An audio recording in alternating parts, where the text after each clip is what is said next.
Beneath the first city tonight, we are going to move slowly through New Orleans, one of the strangest cities in the United States, and perhaps one of the strangest cities anywhere. We will move so slowly, in fact, that the city may begin to feel less like a point on a map and more like a stack of forgotten worlds resting on top of one another.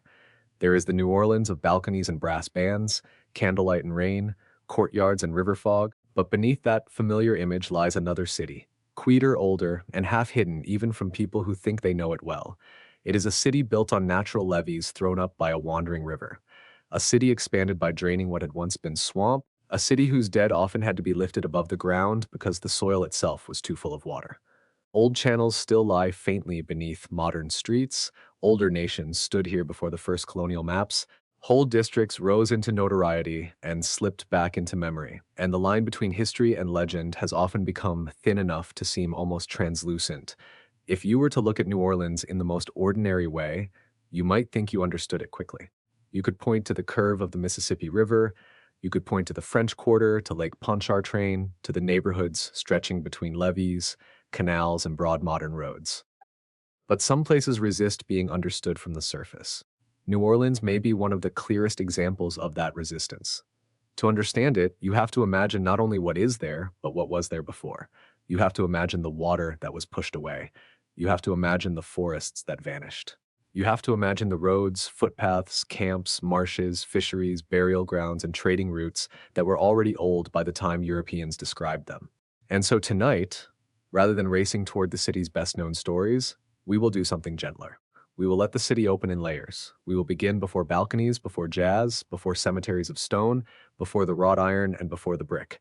We will begin with mud and silt, with floods so slow they remain a coast, with reeds and birds and water moving through low country almost too flat to notice. We will begin with the land itself, because in New Orleans the land has never been merely a stage. It has always been an actor in the story, stubborn and unstable, generous and dangerous, always changing even when human beings wished very much for it to stay still. Long before there was a city called New Orleans, there was a delta in motion. For thousands of years, the Mississippi River carried an almost inconceivable burden southward. Sediment swept from an enormous interior of North America, grains and particles gathered from distant states and faraway provinces, the slow powdered remains of mountains and soils delivered grain by grain toward the Gulf. Over roughly 7,000 years, that burden of sediment accumulated in southern Louisiana. Underwater, new deposits rose. Plant communities took hold. Thin surfaces became marsh. Marsh thickened, lifted, and extended. What looked from afar like fixed land was in reality an ongoing argument between river, sea, and gravity. The river did not build the same landscape forever. As one section of delta pushed farther outward, the route to the sea grew longer and less efficient. In time, the river often sought a shorter path. It would abandon one lobe and begin another, shifting its power elsewhere, letting older landscapes sink, erode, and soften into estuaries and bays. Barrier islands marked former boundaries. Ancient edges remained in altered form. The delta was never one simple creation. It was a succession of attempts, a repeating process of making and leaving, building and retreating. In that sense, the deeper history of the New Orleans region is not a story of permanence at all. It is a story of temporary victories over water, temporary shapes rising out of flow. If someone had stood in this region thousands of years ago, they would not have seen a single stable coast waiting patiently for a future city. They would have seen change in progress, channels opening and silting, wetlands breathing with the seasons, sediment arriving from an interior almost impossible to imagine in full. The future site of New Orleans would not have advertised itself as inevitable. It would have been one possibility among many, a slightly elevated thread within a world of water and plants. Those slightly elevated threads mattered. When the river flooded, it often spilled sediment along its edges, creating natural levees. These ridges were subtle by the standards of mountains or even hills, but in a nearly level delta they were decisive. Early communities favored them because they offered relative dryness, relative stability, and access to transport. They were not walls against nature. They were gifts of the river itself, temporary advantages in a landscape where the difference between usable ground and wet ground could be measured in a surprisingly small change of elevation. There is something quietly humbling about that. The city that would later seem so culturally overwhelming, so rich in built identity, so singular in music, language, ritual, and architecture, ultimately depended on a slight topographic kindness from a river that had never promised to stay in one place. That is one of the recurring mysteries of New Orleans. So much cultural force gathered on such delicate physical terms. Modern technology has only deepened that sense of hiddenness. Maps created with LiDAR and other precise forms of measurement have revealed just how much of the lower Mississippi's older behavior remains preserved in the landscape. When vegetation and modern additions are stripped away in analysis, old channels and floodplains still appear like fingerprints. The river's earlier movements are not fully gone. They remain faintly legible, impressed into the ground. Former bends survive as oxbows. Cut-off loops linger as shapes half erased. What seems like ordinary terrain can turn out to be a record of motion.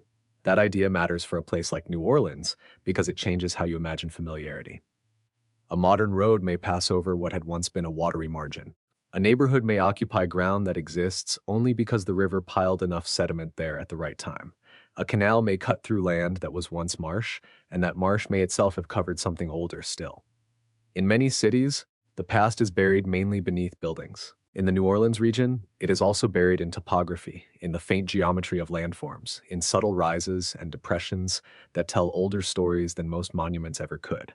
And before the city's colonial history began, human beings already knew this shifting world intimately.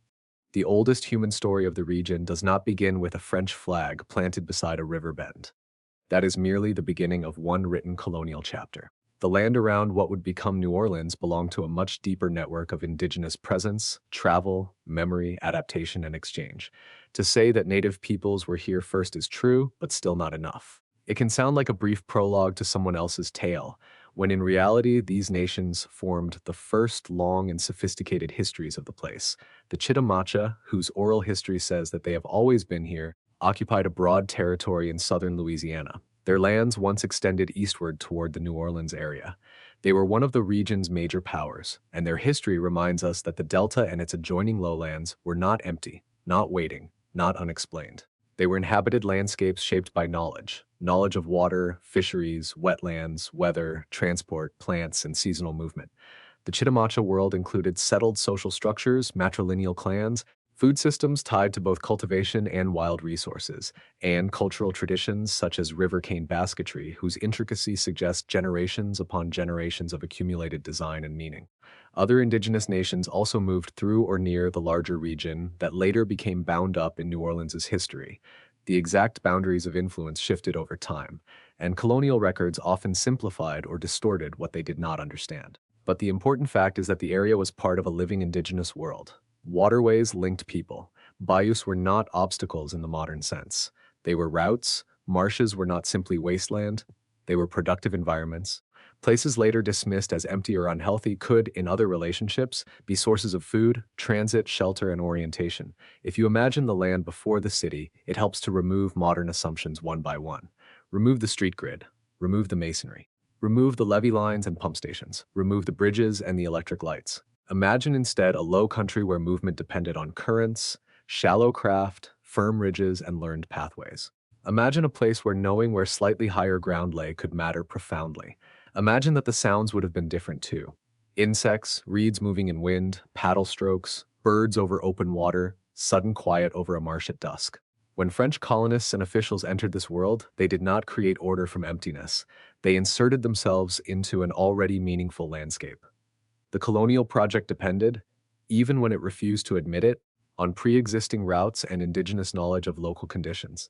The future city would emerge where it did because of a set of geographic advantages, yes, but geography had already been interpreted by others long before colonial settlement was formalized. There is a name sometimes invoked for the older indigenous landscape associated with the New Orleans area, Bolbancha, often translated in popular explanation as a place of many tongues, though the deeper linguistic and cultural histories surrounding the term deserve care.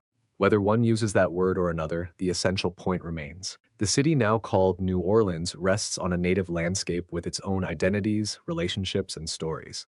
One of the hidden mysteries of American cities more broadly is how often their official origin stories begin exactly where someone else's long history is pushed into shadow. That shadow deepened under colonial conflict. The Chitimacha encountered French explorers in the late 17th century. What followed was not a peaceful handoff from one era to another, but violence, slave raiding, retaliation, warfare, and enormous human loss. A war between the French and the Chitimacha lasted into the early 18th century and ended in 1718 with a peace agreement in the fledgling city of New Orleans. after devastating casualties and widespread enslavement. To sit quietly with that fact is to understand that even at the moment the colonial city was taking shape, it was already implicated in older wounds. The city was not founded on untouched ground. It was founded amid displacement, coercion, negotiation, and surviving indigenous memory. And yet memory, even when pressed hard, rarely disappears completely. It remains in place names, in tribal continuities, in oral histories, in archaeology, in routes that predate roads, in foods and techniques and environmental knowledge that outlast conquest. Around New Orleans, archaeology has revealed just how many deposits and sites hold fragments of Native American, colonial, and early urban life. The ground is not empty beneath the pavement. It is layered with evidence. This is perhaps the first and most important storytelling button in a place like New Orleans. Beneath the famous city is another city, and beneath that another landscape, and beneath that another pattern of water and land. Each layer does not fully erase the last. Instead, traces remain. Sometimes the traces are visible in maps, sometimes they survive in architecture, sometimes they endure in ritual, foodways, language, or local custom. Sometimes they endure only because someone kept telling the story. If you move now, in your imagination, from the oldest layers toward the beginning of the colonial city, you can see why this particular bend in the river became so consequential. New Orleans sits near a crescent of the Mississippi, on relatively elevated natural levee ground. That alone mattered. But there was also another advantage, a connection, however awkward and shifting, between the river and Bayou St. John, and from there to Lake Pontchartrain. This offered access that could link the Great River system to inland and Gulf routes with less difficulty than some alternatives. In other words, the site was not chosen only for romance or ceremony. It was chosen because it made logistical sense inside a watery world. That practical logic shaped the city's destiny. A port city needs movement. It needs channels, goods, labor, and a position within larger networks. The Crescent Bend offered anchorage and access. The natural levee offered ground firm enough to build upon. The surrounding wetlands and water routes created possibilities, even as they also imposed constant environmental limits. New Orleans emerged where commerce and geography reached an uneasy agreement. Even the city's famous orientation can feel mysterious when you stop treating streets and property lines as inevitable. The earliest built core hugged the higher ground near the river because that was where dry land, or relatively dry land, could be trusted most. Behind it lay lower, wetter country, often described as backswamp. The city was narrow because the topography insisted on narrowness. It took human engineering, human ambition, and human stubbornness to push development farther outward. That narrowness is one of the reasons old New Orleans can feel so intimate. The original city did not spread comfortably in every direction. It clung to the usable margin. Behind the homes and streets of the early settlement, water and soggy ground waited. In front, the river itself was both lifeline and threat. This meant that New Orleans was never simply beside water. It was between waters, negotiating with them from the beginning. If you had arrived in the early city and walked its edges, you would likely have understood quickly that this was not a place where geography could be forgotten for long. The river levee at the front, the swamp at the rear, the humidity, the periodic flooding, the muddy streets, the delicate reliance on elevated ground, everything would have reminded you that the built place was provisional. The mystery is not that New Orleans struggled with water. The mystery is that it succeeded again and again in persuading itself that the struggle could finally be solved. That persuasion would become one of the city's defining habits. But before we come to pumps and canals and modern systems, it is worth pausing for a moment with the quieter image. A city in embryo, balanced on a river-made ridge, backed by swamp, linked by bayou, rising out of a delta that was never still. If you can hold that image in your mind, many of the later mysteries begin to make more sense. Because once you understand that New Orleans was always perched on a compromise between land and water, you begin to see why so many of its later stories involve boundaries that refuse to stay fixed. The boundary between ground and flood, the boundary between city and swamp, the boundary between cemetery and neighborhood, the boundary between legal trade and smuggling, the boundary between documented crime and supernatural legend, the boundary between remembered history and commodified myth. In New Orleans, boundaries have a way of wavering. Perhaps that is why the city so often feels dreamlike in American culture. Not because it is unreal, but because it reveals how unstable reality can be when geography, memory, and performance converge. A place built on layered uncertainty naturally produces stories in which one thing seems to become another. Swamp into street, river trace into neighborhood, suffering into legend, vice district into nostalgia, catastrophe into architecture. An ordinary night sounds into the beginnings of a ghost story, so as we continue, keep that first hidden city in mind. The city before the city. Keep the delta in mind, forever building and abandoning. Keep the old river fingerprints in mind. Keep the indigenous routes and sovereignties in mind. And keep the natural levee in mind, that thin stroke of relative dryness that made all the rest possible, because the New Orleans we recognize now did not appear all at once. It gathered itself gradually atop older surfaces. And each time the city seemed to harden into permanence, another reminder arrived that permanence here was always conditional. The reminder often came in the form of water. In the earliest generations of New Orleans, water was not an occasional inconvenience surrounding an otherwise stable town, it was the condition of town life itself. The Mississippi River provided commerce, food, orientation, and connection to a continental interior, but it also carried the possibility of flood. Behind the inhabited strip lay cypress swamp and wet lowland, places that could be traversed and used but not easily domesticated according to European urban ideals.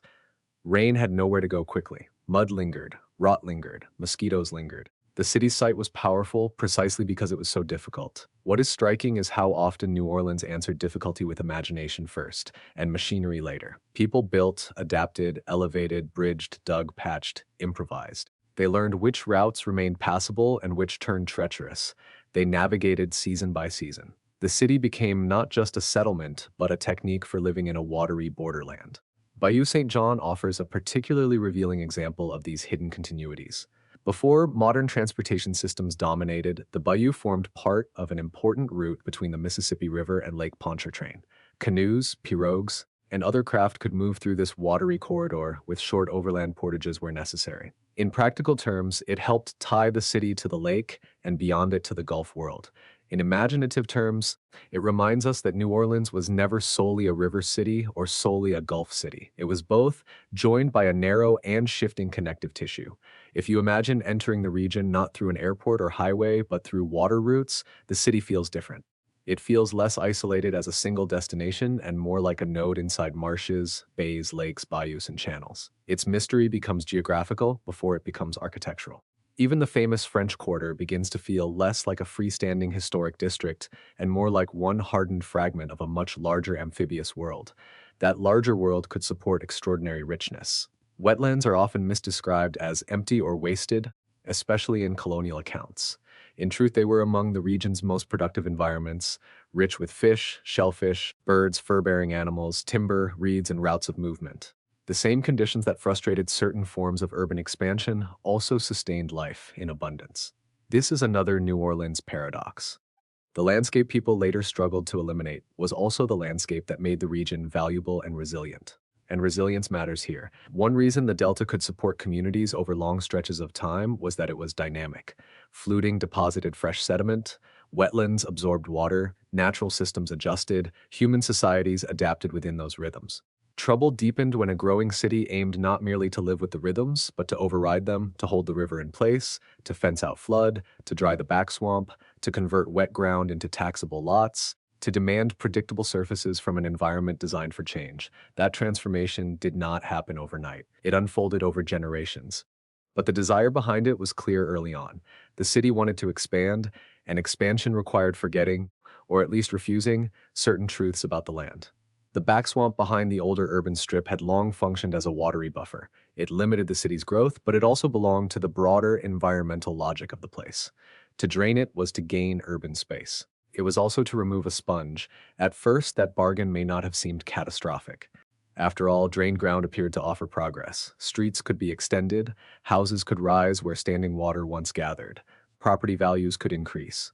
Public health, many hoped, might improve if wet ground were controlled. There was a deeply seductive vision at work, a cleaner, larger, safer New Orleans achieved through engineering. Like many seductive visions, it contained enough truth to be convincing and enough denial to become dangerous. Still, before the great age of modern drainage fully arrived, the city had other struggles to survive. Some of the most consequential did not come from flood at all, but from fire. Travel north now, away from the quarter and the riverfront and the stone cemeteries, toward the lake country and the margins where settlement thins again. The road, in modern life, makes the journey seem simpler than it once was. But imagination can still recover the old remoteness. Reeds, open water, cypress remnants, tracts of marsh and shoreline that never promised permanence. Somewhere in that wider landscape were the communities of Frenier and Ruddock, places close enough to New Orleans to belong to its historical weather, yet distant enough to feel like outposts between civilization and swamp. The marsh beyond the map here, the city's hidden mysteries, become almost geological in their sadness. A place can exist, struggle, and be damaged repeatedly, then a storm arrives, and afterward, the place survives more vividly in story than in matter. This is where Julia Brown enters the night. You may know the line associated with her. One day I'm going to die and take the whole town with me. It is the kind of line a city like New Orleans cannot resist preserving. It sounds like prophecy, it sounds like curse, it sounds as though a humid porch somewhere north of the city had produced its own dark oracle. And because the hurricane of 1915 struck on the day of her funeral, drowning towns and interrupting burial itself, the line fused almost perfectly with disaster. But as always in New Orleans, legend rests beside history, not in place of it. The world around Ruddock and Frenier was hard even before the storm. Isolation shaped daily existence. White supremacy structured life brutally. Clean water was difficult. Travel was difficult. The region depended on fragile local economies, including cypress logging and agriculture. Fires damaged the area. Tropical weather damaged it. The landscape was never fully under human command. If legend later condensed all of that instability into the image of one woman's fatal song, the condensation was dramatic but not random. Communities under pressure often create a symbolic figure through whom larger fears can be spoken. Imagine Julia Brown not first as a supernatural character, but as a person in a marginal landscape. A black woman, landowning, associated with folk practice, living in a region where nature, race, labor, and superstition pressed closely against one another. Porch songs travel in small communities. Repeated phrases linger, a reputation forms. A tone becomes attached to a person. Later, when catastrophe arrives, memory searches backward for signs it missed. Then ordinary statements grow sharper edges. That is how prophecy is often made, not from prediction alone, but from aftermath. Picture the communities before the hurricane. Ruddock with its sawmill activity and company town energy, however fragile. Frenier, smaller, quieter. Lives ordered around work, water, weather, rail access, and the practical improvisations of people living in a region that never promised convenience. Then imagine the funeral day. Heat, gathering, familiar rituals, mourners, a coffin, a sense of local time proceeding as local time usually does. And then the storm intensifies. The famous newspaper account tells of chaos at Julia Brown's funeral as winds rose and panic broke order apart. The coffin box was found later, but the casket itself was said to have vanished. Whether people repeat the detail for its eerie elegance or because it genuinely captures the violence of the event, it remains unforgettable. A funeral interrupted so violently that burial itself fails. A dead woman associated with a threatening song. A town about to be overwhelmed. You can see how legend rushed in. Yet what the storm truly revealed was not occult power, but exposure. What the storm truly exposed was broader than superstition. Marginal communities faced devastating weather, weak infrastructure, lives already set in risky landscapes, and the false confidence that settlement in southern Louisiana could ever be entirely stable. The 1915 hurricane did not invent the fragility of Ruddock and Frenier. It clarified it with brutal speed. Surge, wind, and water tore through lives and structures. Ruddock was effectively erased. Frenier was shattered, though rebuilt in altered form. The region entered memory as both historical tragedy and haunted terrain. This double identity matters. If a prosperous urban neighborhood suffers damage, rebuilding may preserve its continuity. But when a marginal settlement in a difficult landscape is destroyed, memory itself may become one of the few durable structures left. Legend then performs a kind of salvage.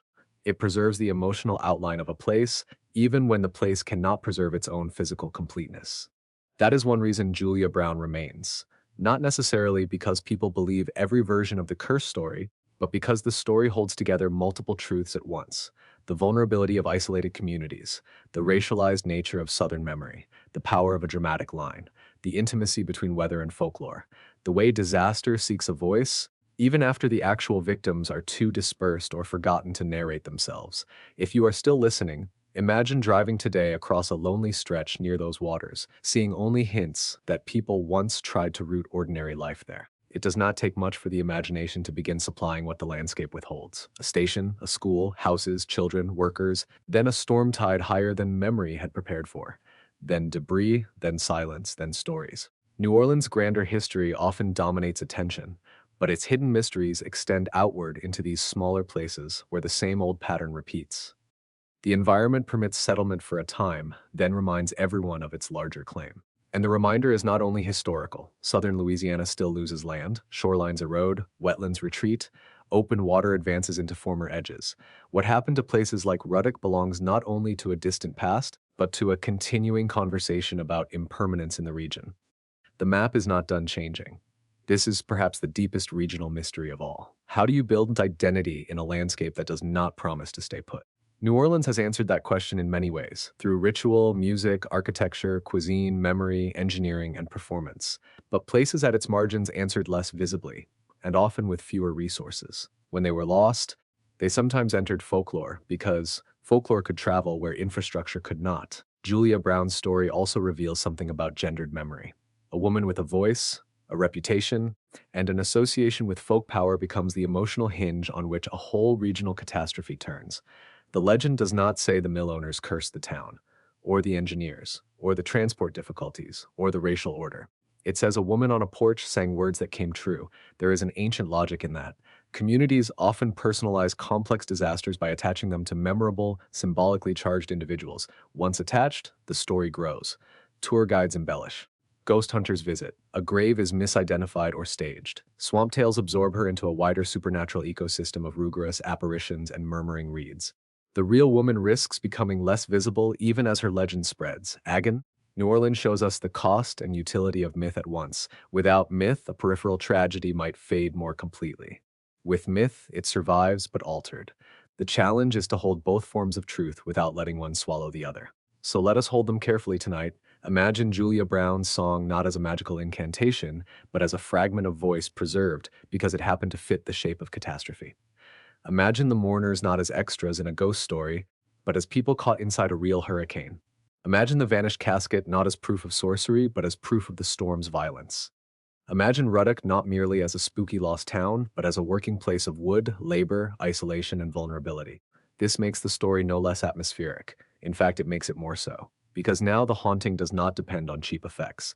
It depends on the knowledge that entire communities can be reduced to traces, and that once reduced, they may be remembered more through legend than through policy, archive, or monument. Take in the sound of wind over reeds, the sense of distance from the city center. The knowledge that storms have always tied New Orleans to a larger geography of risk. Then let your mind widen further. Beyond one hurricane, beyond one funeral, beyond one vanished town, there lies the regional condition itself. Subsidence, erosion, surge, flood, and the endless struggle to maintain habitation in a landscape whose natural instincts are aquatic. By now, perhaps, a pattern has become clear. New Orleans is mysterious not because unusual tales were pasted onto an otherwise stable place. It is mysterious because instability itself keeps generating tales. Wet ground, epidemic fear, hidden labor, rebuilt walls, marginal waterways, disappearing settlements. The city and its region do not merely contain mysteries. They manufacture them through the friction between human attachment and environmental uncertainty. And still the process continues. A shoreline recedes. A canal is widened, a marsh dies back, a neighborhood debates flood protection, a pump fails or succeeds, a storm name enters memory, a house is elevated, a graveyard wall is repaired. The modern region remains in dialogue with the same old forces, even when the technologies have changed. Perhaps this is why New Orleans can feel both ancient and unfinished. So many American cities aspire to appear settled. New Orleans often appears settled while knowing it is provisional. That self-knowledge gives it tenderness, drama, and fatigue. It also gives it one of the richest atmospheres on the continent, because atmosphere flourishes where certainty is incomplete. Leave the northern marsh country now and return toward the city, carrying the song with you. Not as verdict, but as echo. One woman, one funeral, one storm, two communities altered forever. A landscape that remembers through water and rumor. Canals, swamps, and hidden ground back in New Orleans proper. Another kind of disappearance awaits us. Not a whole town erased by hurricane, but a slower vanishing. Canals buried or transformed, neighborhoods raised over old swamps, infrastructure hidden under traffic, and modern streets covering geographies that the city no longer sees clearly, even though it still lives by their logic. Imagine standing at an ordinary New Orleans intersection in the present day. Cars idle at the light. Power lines hum faintly overhead. A corner store glows. The pavement is patched in places. There might be a drainage grate near the curb, a church a few blocks away, maybe a row of shotgun houses or a schoolyard or a broad avenue lined with oaks. On the surface, nothing about the intersection announces itself as especially mysterious. And yet one of the most New Orleans mysteries of all may be this. How many ordinary places in the city stand over older systems that the city can no longer see clearly, even though it still depends on them? Beneath such an ordinary intersection might lie a buried canal, a former swamp edge, a filled-in low spot, a long-lost route from river to lake, a neighborhood made possible only by pumps, or a district whose name survived after its original meaning drifted away. In some cities, hidden history is mostly vertical. Layers of occupation rise one atop another. In New Orleans, hidden history is also hydrological. To understand the modern city, you have to imagine water courses that are gone, drainage patterns that were redirected, natural elevations that once governed settlement, and engineered systems that allowed expansion into ground earlier generations would have considered suspect. This is where the city's mysteries become almost infrastructural. Not less romantic, exactly, just quieter and perhaps more profound. Because what is more uncanny than depending every day on a system most people never think about, in a city where forgetting that system could be fatal? Take Bayou St. John, for instance, one of the oldest passages linking the region's watery geographies. Long before modern roads offered seamless movement, water routes mattered. The connection between the Mississippi system and the lake region, however awkward and variable, helped make the site of New Orleans strategically useful. Bayou St. John was not a scenic accessory. It was part of the city's logistical inheritance. To move along it was to move through an older New Orleans, one in which the distinction between city route and natural channel had not yet hardened into separate categories. Later, canals amplified this logic. Human beings widened, dug, straightened, and linked waterways for transport, drainage, and commerce. Some canals became celebrated projects, some became utilitarian features, some acquired whole neighborhoods around them, and some, after their era of importance passed, were filled, transformed, paved over, or reduced to faint alignments in the urban fabric. The old New Basin Canal is a perfect example of how a major piece of infrastructure can become strangely ghost-like. In the 19th century, it was a vital commercial artery, connecting the city to Lake Pontchartrain and serving transport and trade. It also had social geographies around it: labor, business, movement, waiting, livelihoods built on passage. But time changes the meaning of infrastructure. Canals that once seemed essential can later seem obsolete or inconvenient. Routes shift. Technology changes. Land values change. The city reinterprets its own skeleton. A canal may then disappear into a roadway or another linear form, and most people crossing that line in the present may feel nothing at all. Yet the older function has not stopped shaping the ground entirely. A city remembers through alignments, through property edges, through oddly angled spaces, through drainage behavior, through the reason a road sits where it does, and no other road could quite replace it. This is one reason maps of New Orleans can be so strangely satisfying to study. If you compare eras, the city begins to reveal itself as a series of negotiations rather than a single finished plan. Here was water, here was an attempt to tame it, here was land thought buildable only after a technological threshold was crossed. Here was a neighborhood made possible by pumping. Here was an area once considered backswamp. Here was a route that no longer exists in its original form, though the city still bears its trace like a healed scar. And scars are important here, because modern New Orleans was expanded not just by growth, but by confidence in engineering. Drainage technology in the late 19th and early 20th centuries allowed parts of the city once deemed too wet or unstable for dense settlement to be developed more intensively. Pumps and drainage canals did not merely improve convenience. They changed the map of possibility. Areas that had been seasonally or chronically waterlogged became real estate. The city could spread back from the natural levee into former swamp. At first, this might sound like progress without complication. But the delta always collects its debts. Draining wet soils can cause subsidence, especially where organic material compacts and oxidizes. The very act that makes development possible can also help lower the land over time. A place made habitable through engineering becomes dependent on continued engineering. The city gains ground conceptually even as the ground itself becomes, in some cases, more fragile. That is a very New Orleans paradox. Solve one problem and another appears. Draining the swamp creates a neighborhood, the neighborhood creates a permanent obligation, and useful land slowly reveals that it can sink. There is almost something mythic in that sequence, except it is simply urban history in southern Louisiana. Think of all the people who grew up in such neighborhoods without needing to know every detail of the engineering beneath them. They knew the weather mattered. They knew pumps mattered. They knew floods were not abstract. They may have known which streets took water first, which corners stayed wet after rain, which routes remained passable in bad weather. Local knowledge persisted, yet the full historical arc, from swamp to drained land to settled neighborhood to subsidized risk to maintenance dependency, often stayed hidden. Thus, the city became expert at living on transformed ground while only occasionally looking down far enough to remember the transformation. In the old back swamp, there had once been standing water, cypress, insects, heat, and ground too soft for conventional confidence. Later, there were drainage works, fill, streets, and houses. Later still, there were children playing on blocks whose deeper environmental logic they did not need to name in order to feel. A place can become emotionally ordinary long before it becomes geologically simple. This, too, helps explain the city's peculiar atmosphere. In New Orleans, ordinary life is often suspended over unresolved processes. Take a walk at dusk through a neighborhood that was once low wetland. You may hear dogs bark, screens slam, music drift from a porch, the sound of tires on damp pavement after rain. Nothing in that moment says swamp, nothing in that moment says backswamp subsidence or drainage basin or old canal line. Yet the place exists because such things were confronted. Its ordinariness is an achievement, not a default. That idea can change the emotional tone of the whole city. What feels casual often has an engineered prehistory. What feels stable often requires maintenance. What feels naturally urban may be, underneath, a managed wetland compromise. No wonder New Orleans resists being reduced to one mood. It is tender and theatrical, yes, but it is also infrastructural, improvised, and perpetually negotiated. Another kind of lost geography appears when neighborhoods become more famous in memory than in matter. That recurring pattern, bright story, altered place, lingering name, is one of the city's signature methods. The same is true of many lost or transformed sites. Markets move, wharves change, canal edges vanish, houses are demolished, lots merge, institutions relocate.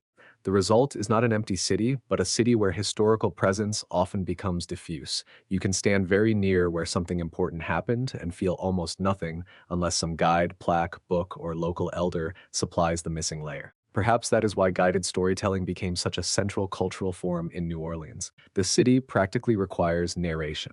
Surfaces alone will not tell you enough. You need someone to say, this road follows that canal. This neighborhood was once swamp. This house is not the original house, but the story attached itself here. This grave is important not only because of who lies beneath, but because of what generations have brought to it. This district once had another social life entirely. In other words, New Orleans needs interpretation because it is too layered to present itself directly. And interpretation, when repeated often enough, becomes part of the city's atmosphere too. Yet there is a risk.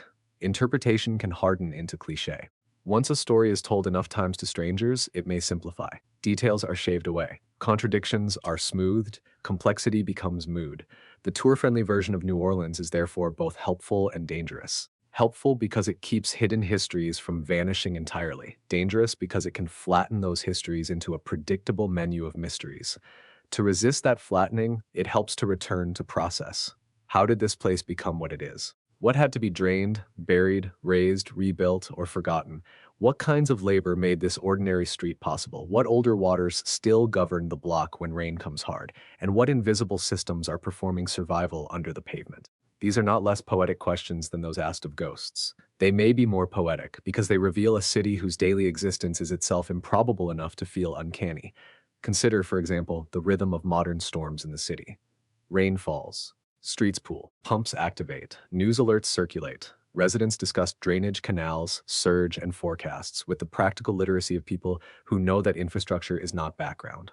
In another city, sewers may remain beneath consciousness most of the time. In New Orleans, water management is part of civic psychology. It rises toward awareness whenever weather changes. This means that the city's hidden infrastructure is never entirely hidden. It is latent, waiting to become visible through stress. A quiet day lets people forget the pumps. A bad storm reminds them. A dry season lets the neighborhood feel simple. A heavy rain reveals which simplifications were temporary. Again, we find ourselves in a city where hidden systems return dramatically at intervals. Like submerged foundations seen briefly through clear water, there is a deeper emotional consequence to this. Places built on fully reliable ground often cultivate a certain innocence. New Orleans does not. Even when joy is abundant, it is often joy with memory attached. Celebration does not erase risk. It coexists with it. That coexistence may be one reason the city's music can feel so knowing, why its rituals often hold grief and beauty together, why its humor can seem both extravagant and wary. When a city has learned that the map is negotiable, it develops a different relationship to certainty. And perhaps that is why hidden geographies matter so much here. They remind us that nothing about the city was inevitable. Not its size, not its shape, not its district lines, not its burial customs, not its survival. Each was contingent on choices, technologies, disasters, and repeated acts of adaptation. The visible city is the latest draft, not the final one. Imagine, then, walking through New Orleans with a double vision. You see the present block, but also the wetland that made the block difficult. You see the avenue, but also the canal or drainage line that may have shaped it. You see the neighborhood, but also the old social geography now dispersed. You see the charm, but also the maintenance schedule. You see the festival banners, but also the pump stations keeping the ground beneath the celebration from surrendering too quickly. Double vision may be the most accurate way to love New Orleans. Double vision prevents romance from becoming amnesia and allows beauty to remain beauty without pretending it appeared without cost. And it reveals one more hidden mystery. The city is perhaps most itself when it is being read in two times at once. The city can be read as surface and as process, as performance and as engineering, as legend and as sediment.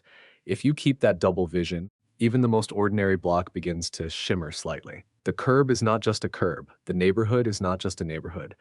The route to the store is not just a route. Everything has inherited another meaning from what stood, flowed, or failed there before. This makes New Orleans perhaps one of the most textural historical cities in the United States, not merely because it is old, but because it stores so much of its age indirectly. It stores age in moisture damage, in old masonry, in drainage maps, in place names, in elevated thresholds, in cemetery stone, in ritual calendars, in the fact that a lost canal can become a road and still carry the ghost of movement. And after all these layers, Delta, indigenous world, colonial ridge, tomb city, spiritual legend, hidden cruelty, fire, smuggling routes, epidemics, storms, erased settlements, buried infrastructure, the final mystery may be the simplest.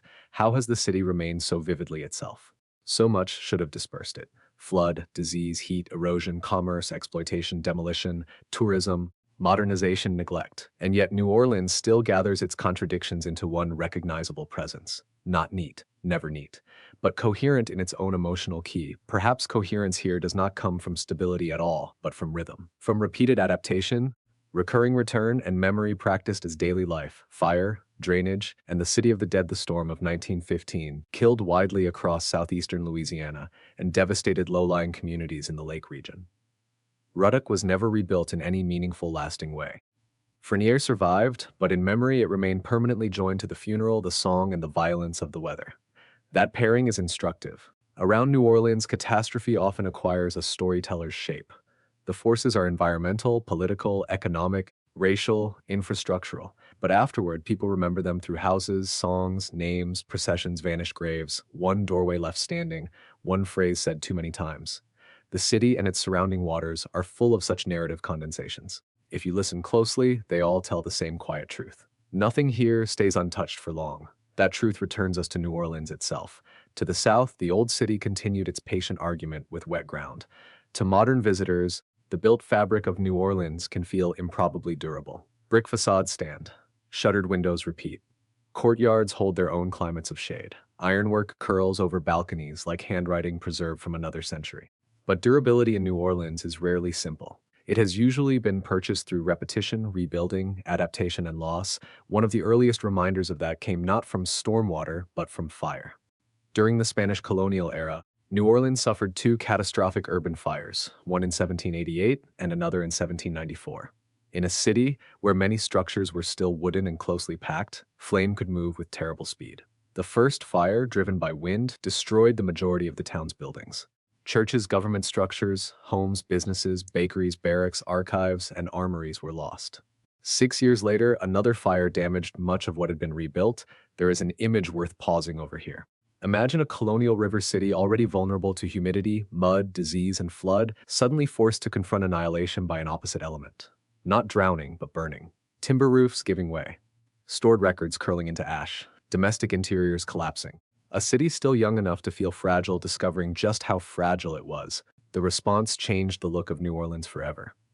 After the fires, authorities imposed building rules meant to reduce the risk of another catastrophe. Brick walls replaced much of the older combustible fabric. Stucco became common. Tile or slate roofs were required. Buildings were set flush to the sidewalk rather than surrounded by more open combustible yards. Interior courtyards remained, but access came through carriageways and side passages. Iron balconies and railings became defining visual elements. The rebuilt city took on a more Spanish Caribbean appearance, less pastoral and more urban, less like a loose colonial settlement and more like a denser imperial port, connected in spirit to Havana, San Juan, and Cartagena. This is one of New Orleans's gentler historical reversals. What many visitors now think of as timeless old New Orleans was, in part, an architecture of aftermath. Fire did not merely damage the city, it helped author its later beauty. Destruction became style, catastrophe became identity. The mystery is not that a city rebuilt after disaster. Many cities have done that. The mystery is how completely rebuilding can become the thing people later mistake for original essence. If you were walking the quarter after the fires and the rebuilding campaigns, you might have sensed that the city had become denser in more ways than one. More masonry, more rules, more urban confidence perhaps, but also more compression of life into interior rooms, courtyards, balconies, and narrow frontages. In New Orleans, architecture often feels as though it knows the air outside is difficult. Shade matters, thick walls matter. Passage between public and private space matters. The built environment became a set of strategies for surviving climate as much as a display of taste. And still the city remained bordered by wetness. Behind the old core lay the backswamp, a broad, soggy margin that checked expansion for generations. To understand New Orleans in the 19th century, it helps to picture the city not as a wide, dry grid, but as a relatively narrow inhabited strip on natural high ground, with difficult lower land behind it. Ambition, however, rarely enjoys limits. Civic leaders dreamed of expanding toward the lake, draining the backswamp, reclaiming land, and proving that technology could domesticate the city's murky edges. The dream was not wholly irrational. Drainage improvements promised practical benefits. Stagnant water would be reduced, property would be created, streets could spread, public health might improve. A larger city could support larger commerce. Yet from the beginning, there was also an element of willful forgetting in the project. Wetlands do not merely obstruct building. They absorb water, they store it, they slow it. They are part of how a delta landscape breathes. To drain them is to gain space and lose protection at the same time. Gradually, the engineering solution became elaborate. Gutters fed branch drains. Branch drains fed larger mains. Mains connected to canals. Canals worked with pumping stations to move water out of the city. By 1909, dozens of miles of canals crossed New Orleans. In 1913, the powerful screw pumps associated with A. Baldwin Wood accelerated the process, making it possible to dry more land than earlier systems could manage. The city expanded. Swamp retreated. Houses appeared where trees and standing water had been. Streets advanced over ground that had once functioned as sponge, marsh, and ecological buffer. It must have felt like triumph. Imagine seeing neighborhoods materialize in places older residents had known as wet and nearly uninhabitable. Imagine hearing engineers speak with confidence about control, safety, efficiency. Imagine the satisfaction of paved routes, regular blocks, improved drainage after heavy rain. It would have been tempting to believe that New Orleans had finally solved itself. But solutions in this city often contain their own future unease. As wetlands disappeared, the city became more dependent on the machinery that replaced them. If the pumps worked, the ground remained usable. If the pumps failed, water reclaimed old habits with disquieting speed. The more successful the drainage system became, the less visible the original environmental logic of the place seemed. Residents could forget that they were living in a bowl-like landscape in which some neighborhoods sat at or below sea level, protected by levees and maintained by pumps. Security began to depend not on natural rhythm, but on continuous mechanical vigilance. That dependence is one of the deepest hidden stories of New Orleans. Many cities have infrastructure beneath them, but in New Orleans, the infrastructure is existential. Canals, pumps, levees, floodwalls, drainage basins, these are not merely services, they are conditions of continued urban life. If the river had once built the city by laying down natural levees, the modern city increasingly maintained itself by artificial means, extending beyond the old natural ridges and into terrain where forgetting water was possible, only as long as machinery kept up the illusion. You can feel this hiddenness if you look at New Orleans, not from eye level, but from contour and flood maps. Slight elevations matter. Old ridges matter. Areas closer to the original riverfront high ground tell a different physical story than later drained neighborhoods toward the lake. Yet because the city presents itself through streetscapes, architecture, food, and music, that physical story is often backgrounded until crisis reminds everyone it was there all along. There is something almost philosophical in that arrangement. A city famous for spontaneity and performance rests on systems that must operate relentlessly and invisibly. Behind the romance is a pump Behind the pump is a century of engineering. Behind the engineering is a swamp. Behind the swamp is the river. Behind the river is a continent eroding grain by grain. And because the city's relationship to land remains so unstable, even death had to be arranged differently. New Orleans' cemeteries are among its most photographed spaces, yet they remain strangely misunderstood. People often repeat the simplified line that the dead are buried above ground because the city is below sea level and coffins would float. It is not entirely wrong as atmosphere, but the truer history is more specific. In areas with a high water table, graves dug to ordinary depth could quickly fill with water. This made conventional burial difficult and unpleasantly impractical. Over time, above-ground entombment became a major funerary solution. In some historic New Orleans cemeteries, roughly three-quarters of burials were above ground. That practical necessity produced one of the city's most distinctive landscapes. Rows of vaults, family tombs, society tombs, whitewashed masonry catching sunlight, narrow alleys between the dead, miniature facades resembling small houses or chapels, cities within the city. The architecture of burial became elaborate not merely because New Orleans enjoyed spectacle, though it certainly understood display, but because the ground itself insisted on a different conversation with mortality. If you walk a New Orleans cemetery in your imagination rather than as a hurried tourist, the effect is quieter than the cliché suggest. The tombs can feel less like Gothic theater and more like adaptation written in stone. Human beings solving a geographical problem with architecture, then giving that solution ritual shape. In many places, the earth receives the dead and closes. In New Orleans, the dead often remain visibly housed, elevated just above the unstable soil, as if even after death the city cannot trust the ground to keep its boundaries. This visibility changes cultural feeling. Where burial is hidden below lawns, death can appear softened into landscape. Where tombs stand in ranks and tiers, mortality becomes part of the built environment. The city of the dead is not distant from the city of the living. It is adjacent, walled perhaps, but still present. This adjacency feeds later ghost stories, of course, but it also does something simpler. It keeps reminding the living that endurance here is collective, architectural, and temporary. Some tombs belong to families whose names carried wealth and influence. Others belong to benevolent societies, mutual aid groups, religious communities, and fraternal organizations. In a port city, shaped by migration, disease, inequality, and precarity, such organizations mattered deeply. They offered burial when families were poor, dispersed, or overwhelmed. The cemetery thus became not only a place of mourning, but also a record of association, who protected whom, who could pay, who belonged, who was remembered together. This, too, is a hidden map of New Orleans. The visible city is composed of neighborhoods, squares, and streets. The invisible city can be traced through tomb ownership, disease outbreaks, church records, and relief societies. Who had the means to secure stone, who did not, who vanished into unmarked ground, who received prayers long after their houses disappeared. And there were many houses that disappeared. Some vanished dramatically. Others vanished through repeated alteration. Still others survive, but no longer say exactly what they once meant. Storyville offers one version of this. Established at the end of the 19th century as the city's legal red light district, Storyville became famous far beyond New Orleans. Brothels, dance halls, saloons, music, vice, racial hierarchy, commerce, tourism, policing, and performance converged there in a concentrated experiment of regulated pleasure. Later nostalgia would turn the district into an almost mythic birthplace of jazz, though the truth, as usual, is richer and messier. What interests us tonight is not only what happened in Storyville, but what it means for a whole district to survive more vividly in image and legend than in physical reality. Storyville closed in the 1910s under wartime pressure and moral reform campaigns. Its buildings were later demolished in large part.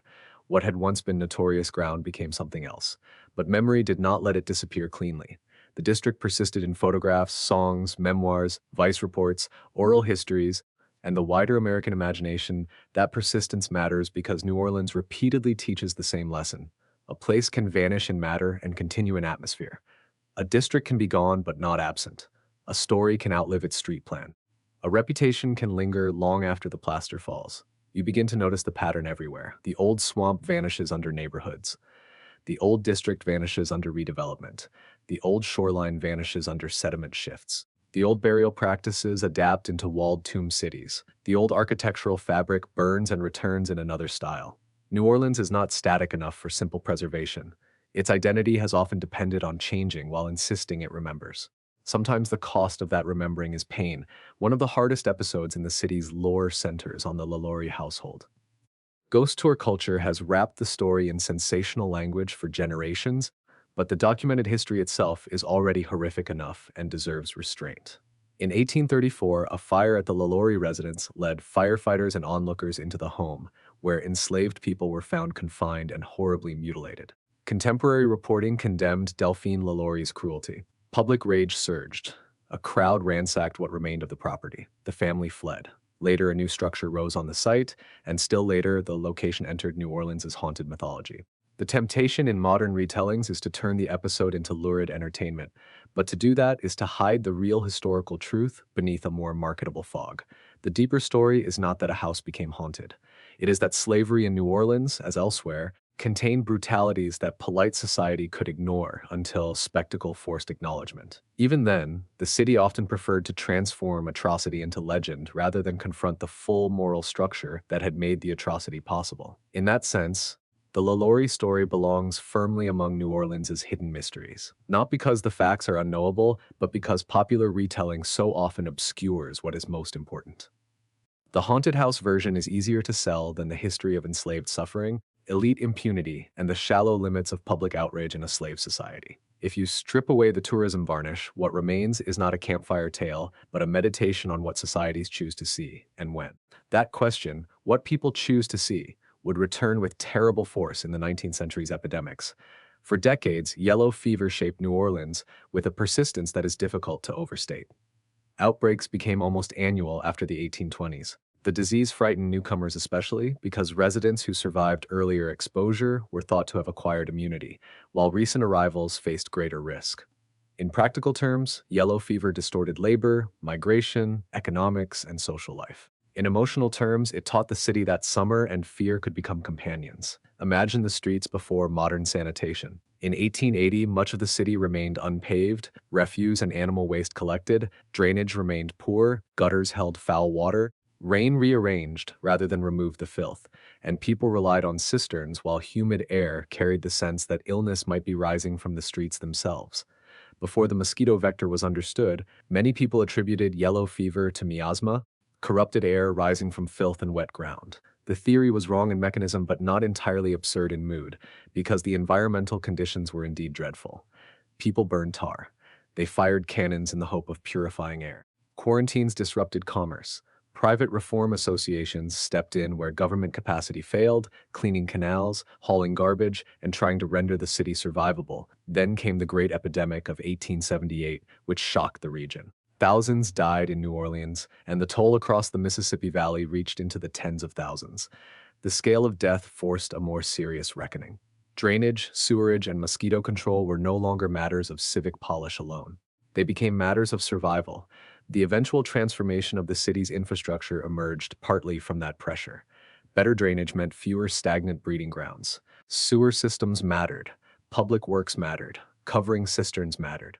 By the time another serious outbreak arrived in 1905, authorities finally understood enough about mosquito transmission to mount more effective measures. That outbreak became the last yellow fever epidemic on the North American continent. But the emotional residue remained. Even when a disease leaves, it can leave behind architecture, institutions, habits, metaphors, and fears. In New Orleans, yellow fever pushed the city toward modernization, while also confirming how tightly health, water, class, and environment were braided together. Disease was not merely an invisible invading thing. It moved through the city's physical neglect. The fever belonged to the swampy edge, to the gutter, to the cistern, to the mosquito cloud, to the social inequalities that left some people more exposed than others. So when people describe New Orleans as haunted, they are not always wrong. They are often just imprecise. Many of the city's haunting presences are historical rather than supernatural. Fire lingers in stucco and brick codes. Swamp lingers beneath paved neighborhoods. Burial practice lingers in white vaults. Epidemic lingers in drainage plans. Slavery lingers in stories turned into entertainment. The hidden city keeps pressing upward through the visible one, and still more layers wait beyond the urban core, in the bayous and marsh routes south of town, where legality itself once became difficult to separate from geography, barataria, vice, and night stories south of New Orleans, the landscape loosens again into a world that frustrates straight lines. Bayous braid, reeds tremble, barrier islands hold for a while, then surrender some edge to tide and storm. Mudbanks shift. Open water and marsh trade territory in ways that maps can record only provisionally. This is the country that made Jean Lafitte possible. It is tempting to speak of Lafitte as though he stepped directly out of fiction, because the ingredients of his story seem almost assembled by a novelist, a charismatic smuggler, a bayou network, hidden warehouses, ambiguous nationality, claims of privateering, illicit cargo, military intrigue, bargains with governors. A final turn in the defense of New Orleans. Yet the real history is more revealing than the legend precisely because it refuses to simplify him. Lafitte operated in the Barataria wetlands and the waters stretching toward the Gulf, using geography the way some people use legal arguments. The landscape itself concealed movement. Remote channels protected commerce that official ports could not regulate well. Grande Terre, near Grand Isle, served as a key base. Warehouses existed in the watery maze. Goods moved in and out. Enslaved people were trafficked through this system as well, a fact that must remain central no matter how romanticized the pirate image later became. It matters to say this plainly, because New Orleans has a habit of converting morally compromised pasts into appealing atmosphere. A lantern on a dock, a whispered password, a swift boat through moonlit reeds. These images are real enough as mood, but beneath them stood an economy that fed on smuggling, legal gray zones, and human suffering. The hidden route south of the city was not only adventurous, it was profitable because empires, tariffs, war, and slavery had created profitable forms of illegality. Still, the setting itself remains irresistible to the imagination. Suppose you approached Barataria at dusk. The horizon would not behave like a normal inland horizon. Water would interrupt land would interrupt water, distances would be difficult to judge, sound would carry strangely. A low fire on a shoreline might signal refuge or danger. A vessel half concealed in reeds might belong to fishermen, smugglers, privateers, or worse. In that kind of environment, authority cannot be omnipresent. Geography multiplies opportunity. That is why coastal borderlands so often produce figures like Lafitte. They emerge where official control thins and local knowledge thickens. People who know every pass, bay, and shoal possess a kind of power bureaucracies struggle to match.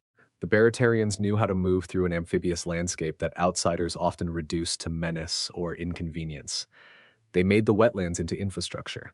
The United States, meanwhile, wanted control. The lower Mississippi mattered too much strategically and commercially to tolerate such ambiguity forever. As the War of 1812 intensified, the question of loyalty sharpened. Lafitte received overtures from the British. He also sought advantage with American authorities. Pardons, alliances, threats, bargaining, these were all part of the game. In the end, Lafitte and many of the Baratarians supported the American defense of New Orleans, contributing men, local knowledge, and firepower. Afterwards, pardons followed. Such a legend would have us conclude that piracy was redeemed by patriotism. Real history is less tidy. The same watery networks that made smuggling possible also made military usefulness possible.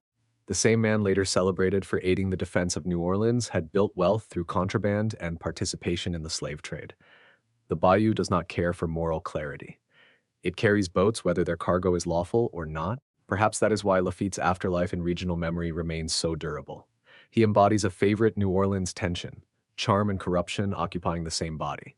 A city that understands masks, double meanings, and strategic performance has always had room for such figures. Yet if we keep the sleepier, quieter perspective tonight, what matters most is not whether Lafitte was hero or villain. It is that the geography south of New Orleans enabled an entire hidden economy, and that the city's fate was entangled with the marsh long before modern environmental crisis made that entanglement obvious again. Even now, when people speak about Louisiana's disappearing coast, they often slip into an elegiac tone. Land loss feels abstract until you picture what is disappearing. Marsh that breaks storm surge, fisheries that sustain communities, ancient ecological transitions, routes once used by traders and smugglers, islands that marked older delta boundaries. The coast around New Orleans was never static, but human levees and river control have constrained the sedimentary cycles that once built and renewed parts of it.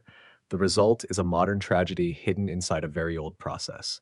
The delta still changes, but now it changes under heavier pressure, with less freedom to repair itself. This gives the Lafitte landscape an additional melancholy.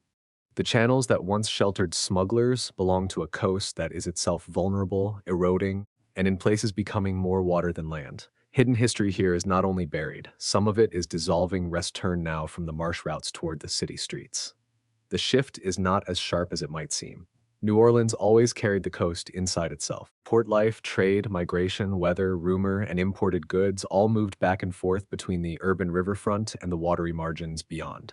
This flow helped make the city cosmopolitan, unruly, difficult to classify. It also made it fertile ground for reinvention. By the late 19th century, reinvention had taken on an especially public form in Storyville. The district is often spoken of either too innocently or too crudely.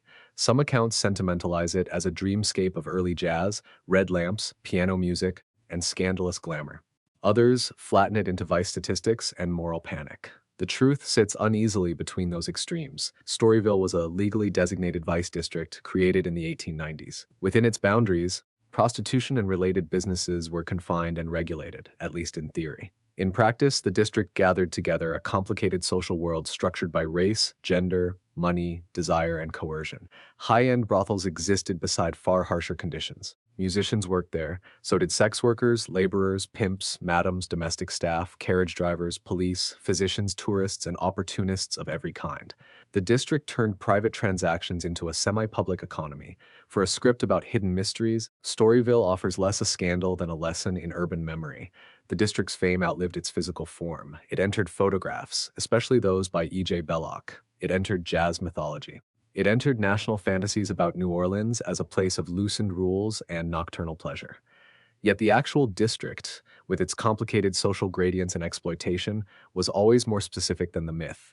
Imagine walking there in its era, not as a modern viewer already armed with nostalgia, but as a contemporary. Carriages arriving, music leaking through shutters, women displayed as commodities and performers at once, the smell of liquor and damp wood, the hierarchy of parlors, where decor and upholstery themselves signaled class. Policemen near enough to regulate, yet never so near as to abolish the economics that made the district useful. Men with money gliding through one set of doors, men without it lingering outside another. In such a place, performance was not decoration. It was the working surface of the whole district. This is another New Orleans pattern. The visible spectacle often depends upon concealed labor and concealed suffering. Costumes imply seamstresses. Elegant parlors imply maids, music implies exhausted players, leisure implies regulation, romance implies exclusion. Storyville made those dynamics theatrical, which is perhaps why its ghost has remained so strong. It condensed, into a small geography, many of the city's broader contradictions, then it ended. Moral reform, federal wartime pressure, and broader changes in public policy helped close Storyville in the 1910s. Demolition and redevelopment followed. The district that had been world famous became increasingly difficult to locate in the imagination without photographs and stories. Again, New Orleans performed its familiar trick. A place disappeared materially and intensified symbolically. The same city that could lose a vice district to demolition could keep its mood alive for a century. That mood also fed the city's reputation for mystery, especially at night. Yet not all of New Orleans's nighttime stories are spectral. Some belong to modern crime wrapped in folklore. The Axeman case is perhaps the clearest example. Between 1917 and 1919, a series of brutal nighttime attacks struck primarily Italian grocers and their families in New Orleans, later extending across the river and eventually appearing in related form elsewhere in Louisiana. The assailant often entered homes by forcing a panel or using methods suggesting burglary experience. Victims were attacked with axes or similar tools, sometimes their own. Press coverage quickly magnified public fear. A city already rich in rumor and nocturnal imagination found itself confronting a killer who seemed to move out of darkness and back into it. What makes the Axeman story haunting is not merely the violence. It is the uncertainty. Not every attack later attributed to the Axeman necessarily belonged to the same hand. Eyewitness descriptions were limited and inconsistent. Police theories were shaped by prejudice, panic, and incompetence. In one notorious Gretna case involving the Cortamilia family, authorities pressed accusations against neighbors despite weak evidence, and a crucial witness later retracted testimony, saying she had been pressured. The story became not just one of murder, but one of xenophobia, coercion, and institutional failure. New Orleans sometimes packages the Axeman as a ready-made horror story, complete with the famous letter demanding that citizens play jazz on a certain night. But once again, the deeper history is more interesting than the sensational shell. The attacks unfolded in immigrant communities working under suspicion. Italian grocers occupied a specific economic and ethnic position in the city. Organized crime theories floated through the background. Old world ideas about vendetta intermingled with American newspaper melodrama. Police pressure warped witness statements. A city skilled at storytelling helped make the case unforgettable, but storytelling also blurred the line between fact and embellishment. If you imagine one of those households in the hour before an attack, the effect is chilling precisely because it is ordinary. A family closing a store, counting receipts, preparing beds. A small domestic world set against humid darkness, then intrusion, then injury, then confusion and rumor spreading street by street. The next morning, the city wakes not only to violence but to narrative. Who did it? Why these families? One man or several? Maniac or vendetta? The questions themselves become part of the event. That is a pattern as old as the city. In New Orleans, events are rarely allowed to remain mere events. They quickly gather framing, embellishment, witness contradiction, moral commentary, and theatrical afterlife. Sometimes this process preserves memory, sometimes it distorts it. Often it does both at once. You can see the same double movement in the way the city handles religion, spiritual practice, and the figure of Marie Laveau. Although popular culture has flattened New Orleans voodoo into trinkets, curses, and tour guide shorthand, the historical reality grew from a dense exchange of African, Afro-Caribbean, Catholic, and local traditions shaped by enslavement, resistance, healing, devotion, and community authority. Laveau herself became larger than life not only because of what she may have done, but because New Orleans has always rewarded figures who stand at the intersection of performance, charisma, race, sacred practice, and rumor. For our purposes tonight, what matters is not to untangle every claim around her. It is to notice how often the city converts complex cultural histories into consumable mysteries, then leaves careful listeners to reconstruct what really mattered. Healing practices become occult shorthand, religious authority becomes exotic legend, human complexity becomes iconography. The hidden story waits behind the souvenir version. This can happen with architecture too. A balcony becomes heritage, but the labor that forged its iron fades. A townhouse becomes a photo opportunity, but the trade networks and slave economy that financed it recede. A cemetery becomes atmosphere, but the high water table and the mutual aid societies that organize burial fade from view. In this sense, New Orleans is a city constantly half-hidden by its own beauty. Beauty is part of the mystery, not a distraction from it. Consider an evening in the French Quarter after rain. Stone darkens. Courtyard plants release scent. Lamps reflect in slick surfaces. Somewhere a trumpet rehearses a phrase, not for tourists, but because practice is happening behind a wall. The scene feels complete. Yet even here, so much is concealed. Fire codes from the Spanish era helped shape the walls. Slave labor and later immigrant labor built and maintained much of the district. Commercial pressure determined which buildings survived and which were altered. Tourism rewrote some meanings. Flood risk and drainage still structure daily life, even when the night is gentle enough to hide that fact. A city can become famous for the very surfaces that conceal how hard it was to make those surfaces last. This is why New Orleans rewards a drifting approach to history. Straight chronology alone cannot explain it. You have to move backward and sideways, from a balcony to a fire, from a cemetery wall to the water table, from a canal to a mosquito, from a pirate legend to a slave trading warehouse, from a ghost story to a newspaper report, from a song at a funeral to the exposure of lowland communities to hurricane violence. The city reveals itself not as a single narrative, but as a set of overlapping, half-illuminated rooms. Some of those rooms contain music, and music itself is one of New Orleans's hidden maps.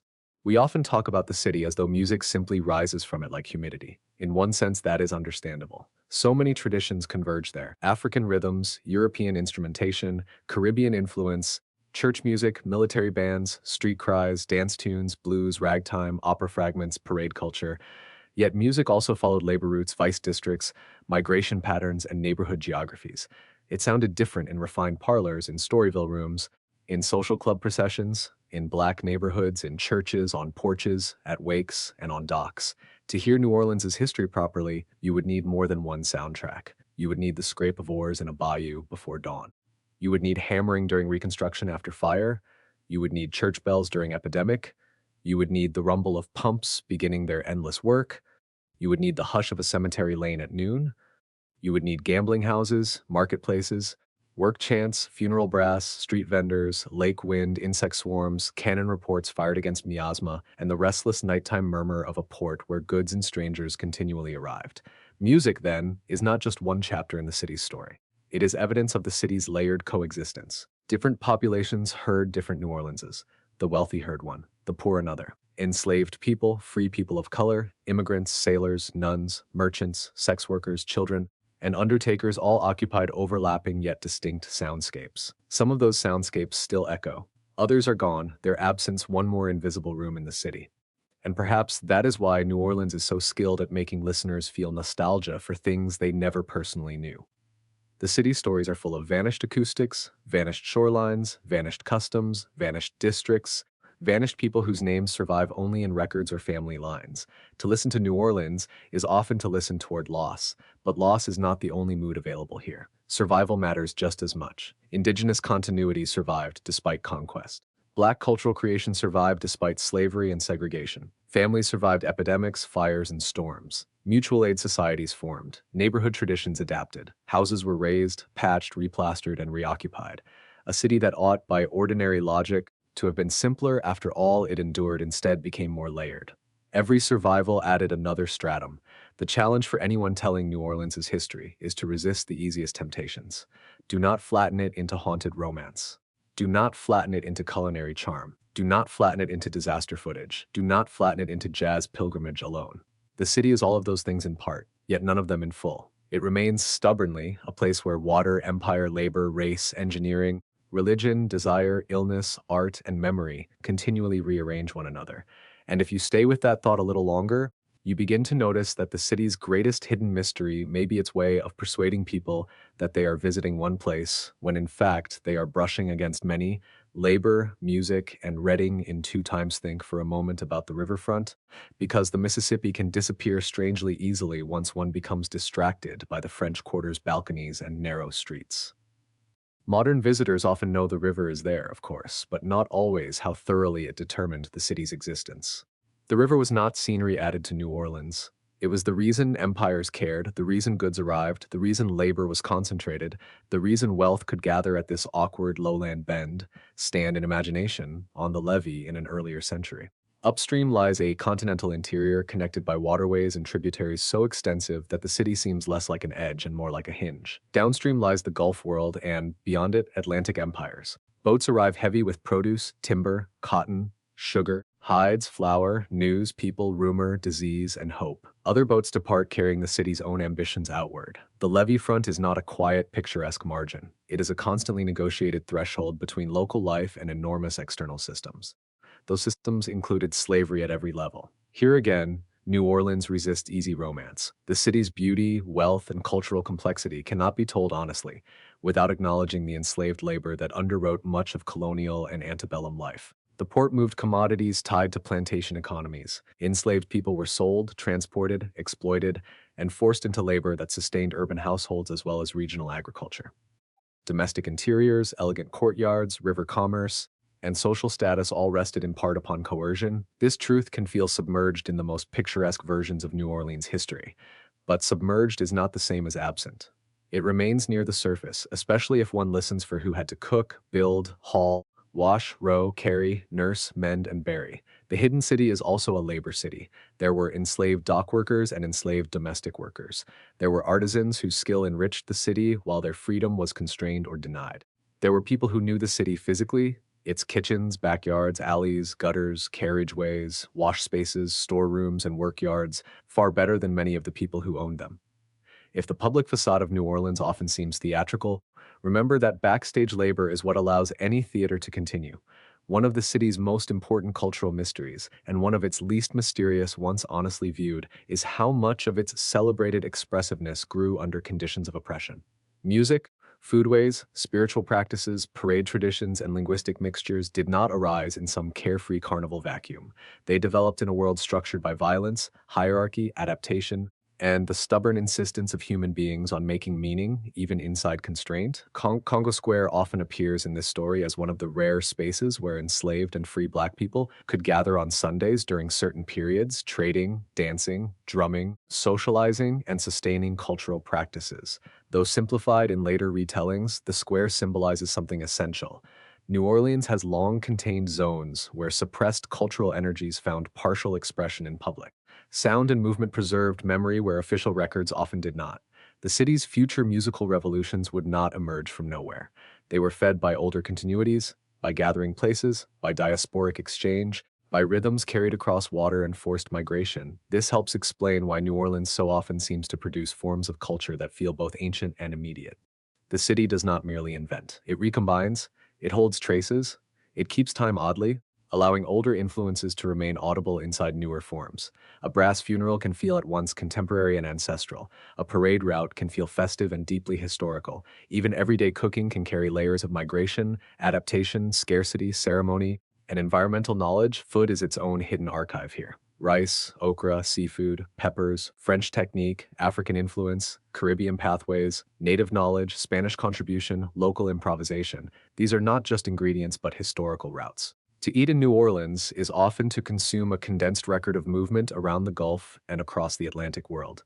Dishes that appear comforting on the plate can hold centuries of exchange and unequal power behind them.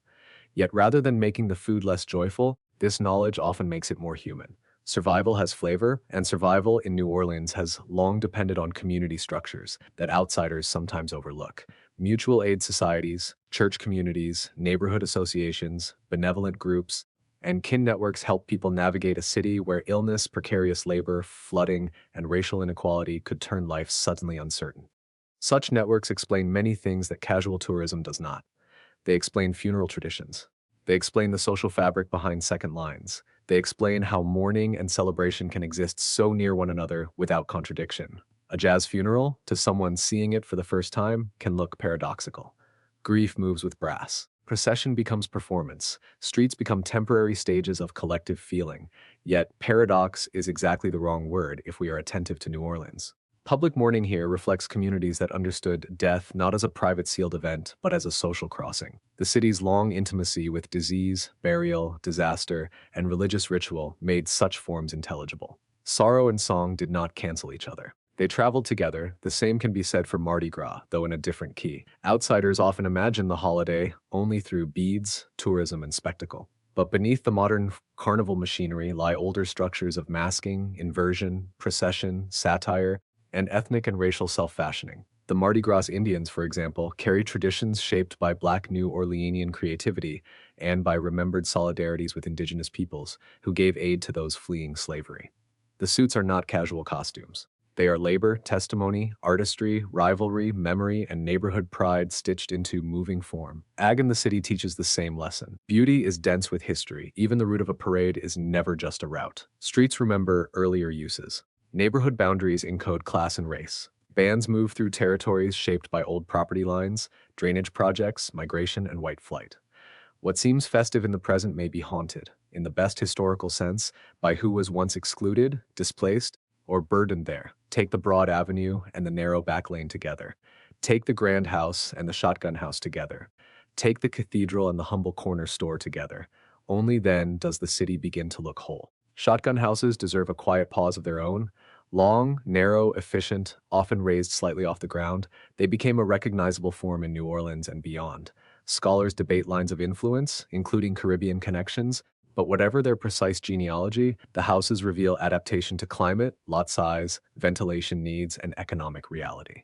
They are modest compared with the city's celebrated mansions, yet they may tell the urban story more honestly. In them, you can sense everyday life. Families packed close, porches acting as thresholds between private and public, breezes moving through aligned doors, repairs made season after season. When storms, neglect, redevelopment, or speculative pressure erase such houses, a city loses not only structures, but a particular scale of memory. Grand buildings are often preserved because they flatter official narratives. Ordinary buildings disappear more easily. Yet ordinary buildings hold the densest accumulations of daily life. The hidden New Orleans is full of vanished ordinary rooms. Think too of neighborhoods that transformed under drainage.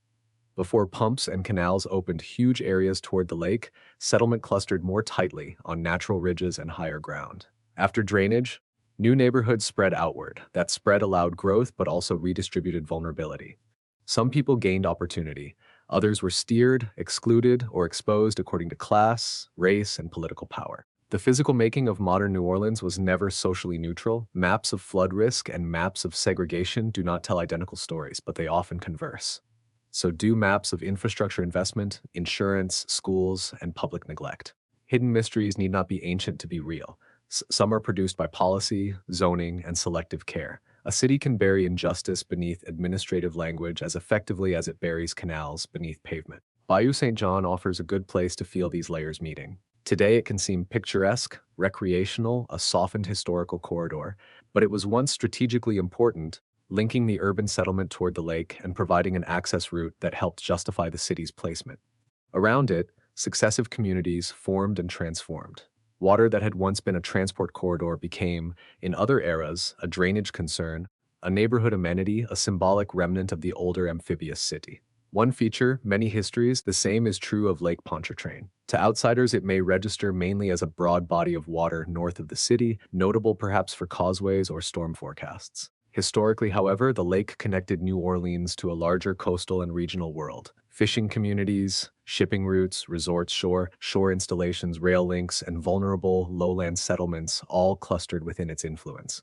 The lake also served as a constant reminder that New Orleans lived not just by one great river but by a wider system of water bodies whose moods could not be fully controlled. Storms have always clarified that point. Long before modern headlines, hurricanes and tropical weather repeatedly damaged the region. Roofs failed, boats disappeared, shore communities suffered, crops were ruined, fever followed flood. The difference between an ordinary season and a devastating one could be written in wind direction, storm track, levee strength, and sheer chance. Communities learned to fear water from more than one direction. This is partly why the city's confidence in engineering when it came was both understandable and perilous. If your landscape repeatedly menaces you, it is natural to believe bigger pumps, stronger levees, and more exact control will finally settle the argument. Yet engineering in deltas often succeeds by creating new terms of dependence. The system works until it does not. And because it works for long stretches, people organize whole lives around its apparent reliability.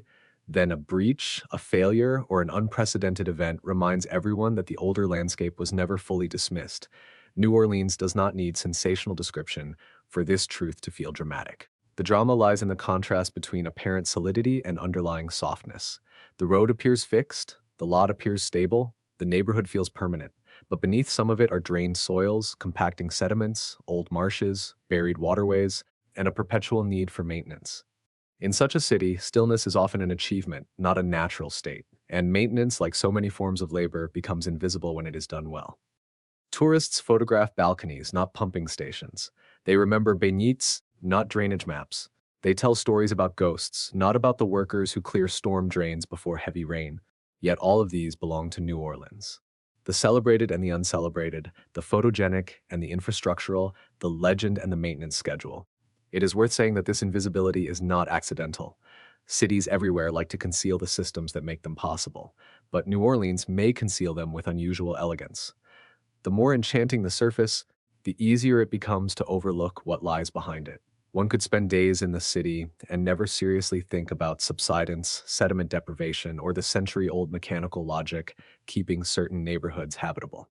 In this way, the city almost collaborates with forgetfulness, and yet there are clues everywhere for anyone inclined to notice.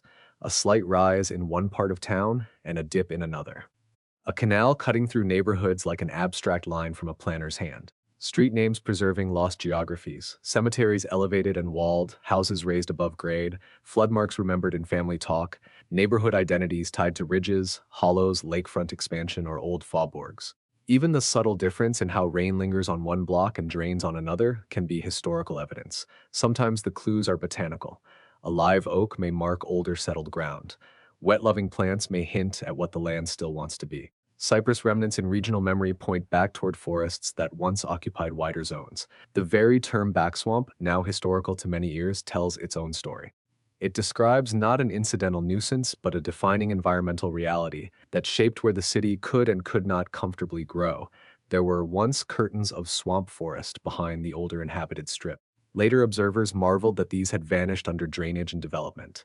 Imagine seeing that transformation across a single lifetime. Places once approached with caution becoming gridded neighborhoods, gardens, homes, and paved streets. It must have seemed proof that human will could remake nature thoroughly. Yet the more thoroughly the city remade its rear landscape, the more completely it handed its future to systems of artificial drainage. This is what gives New Orleans its peculiar tone of suspended negotiation. It is not simply a city in nature, nor a city apart from nature. It is a city that keeps trying to draw a line and then discovering the line must be redrawn, reinforced, or mourned. That negotiation enters even the city's language of real estate and prestige. Higher ground has long carried practical value. Certain neighborhoods were healthier or more desirable, partly because elevation and drainage differed subtly. Yellow fever risk, flood exposure, and daily mud could all influence where the wealthy preferred to live. What looks, on the surface, like mere taste often turns out to have an environmental subtext. The social map was partly a topographic map, and topography in New Orleans is such a delicate thing. In other parts of the country, people might speak of hills and valleys with casual certainty. Here, a few feet can matter enormously. A ridge need not look dramatic to be historically decisive. A slight slope from riverfront high ground toward lower interior basins can organize settlement for centuries. The city teaches a subtler literacy of elevation. Perhaps that is why its metaphors so often involve layers rather than heights.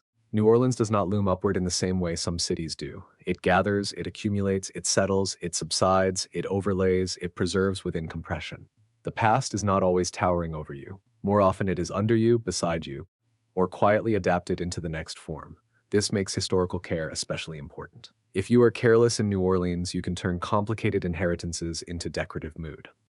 If you are patient, however, the city rewards you with uncommon depth. A single corner might contain colonial planning, slave labor, immigrant commerce, musical memory, drainage history, and a century of tourist reinterpretation.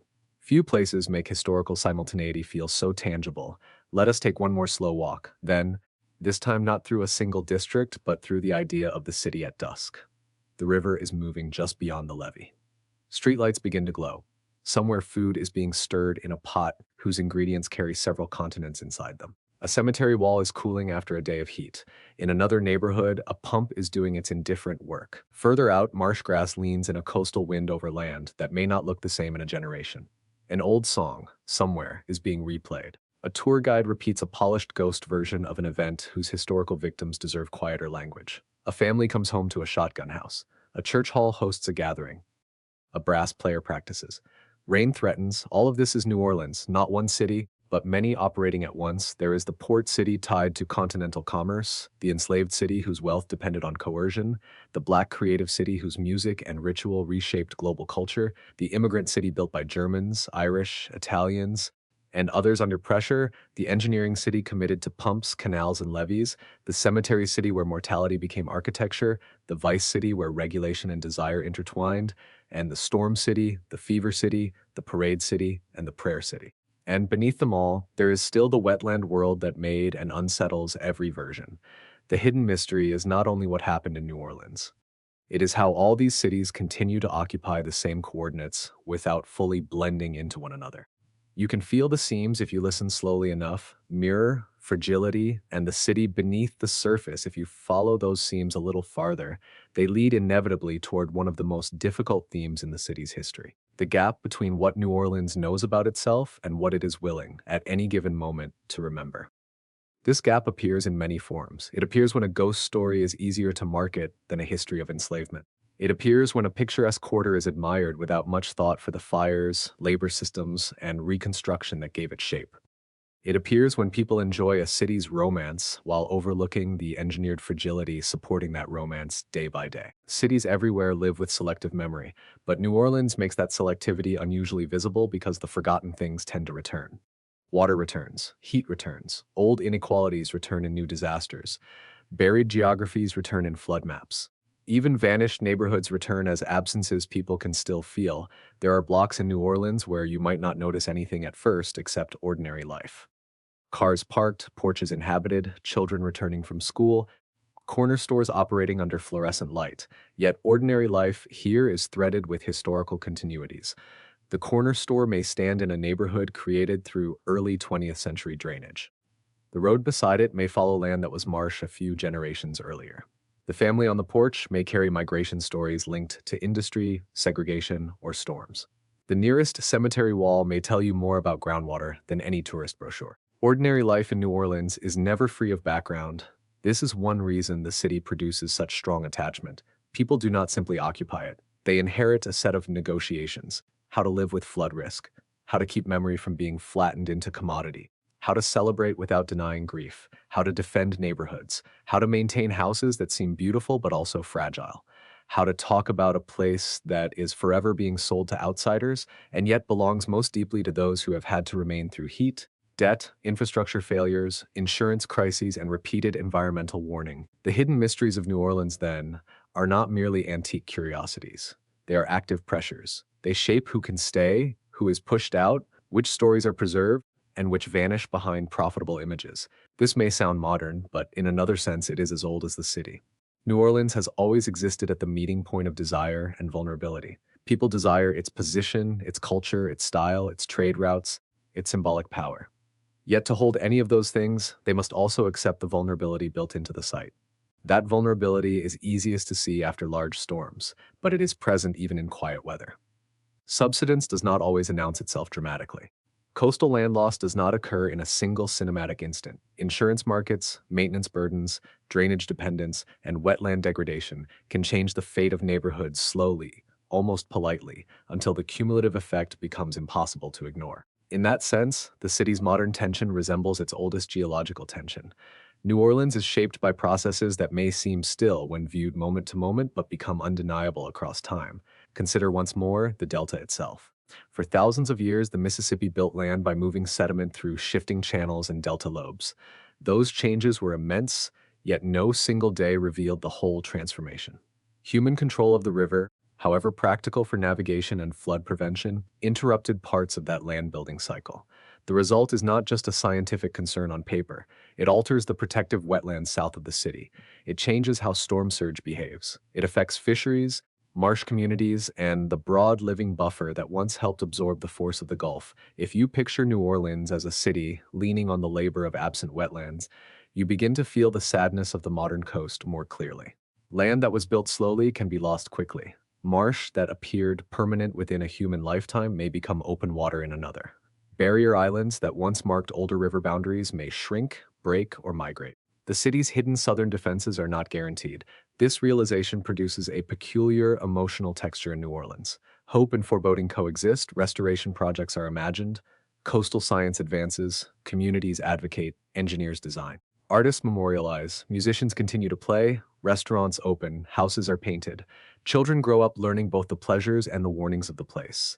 Life does not stop because risk exists, it adapts. But adaptation in New Orleans is never purely technical. It is emotional and cultural too.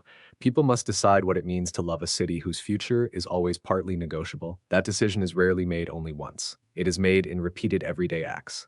Cleaning drains before rain, repairing roofs, raising houses, tracking storm forecasts, checking on neighbors, attending funerals, cooking for gatherings, marching in parades, rehearsing songs, teaching children stories about neighborhoods, cemeteries, family lines, and the routes their grandparents used to take. The city survives through maintenance of both infrastructure and memory. Mirror, however, is a difficult craft in a place so heavily narrated from outside. Popular media often approaches New Orleans with pre-selected ingredients. Voodoo, ghosts, jazz, Mardi Gras, cemeteries, decadence, resilience. These words are not false, but they are incomplete when allowed to stand alone. They function like stage props. The deeper city lies backstage, where systems, labor, suffering, and continuity support the visible performance. This is why one of the most responsible ways to tell New Orleans stories is to linger over transitions. Transition from native landscape to colonial port. Transition from wooden town to masonry city after fire. Transition from swamp margin to drained neighborhoods. Transition from burial pit to above-ground tomb. Transition from disease panic to mosquito science. Transition from smuggling network to patriotic legend.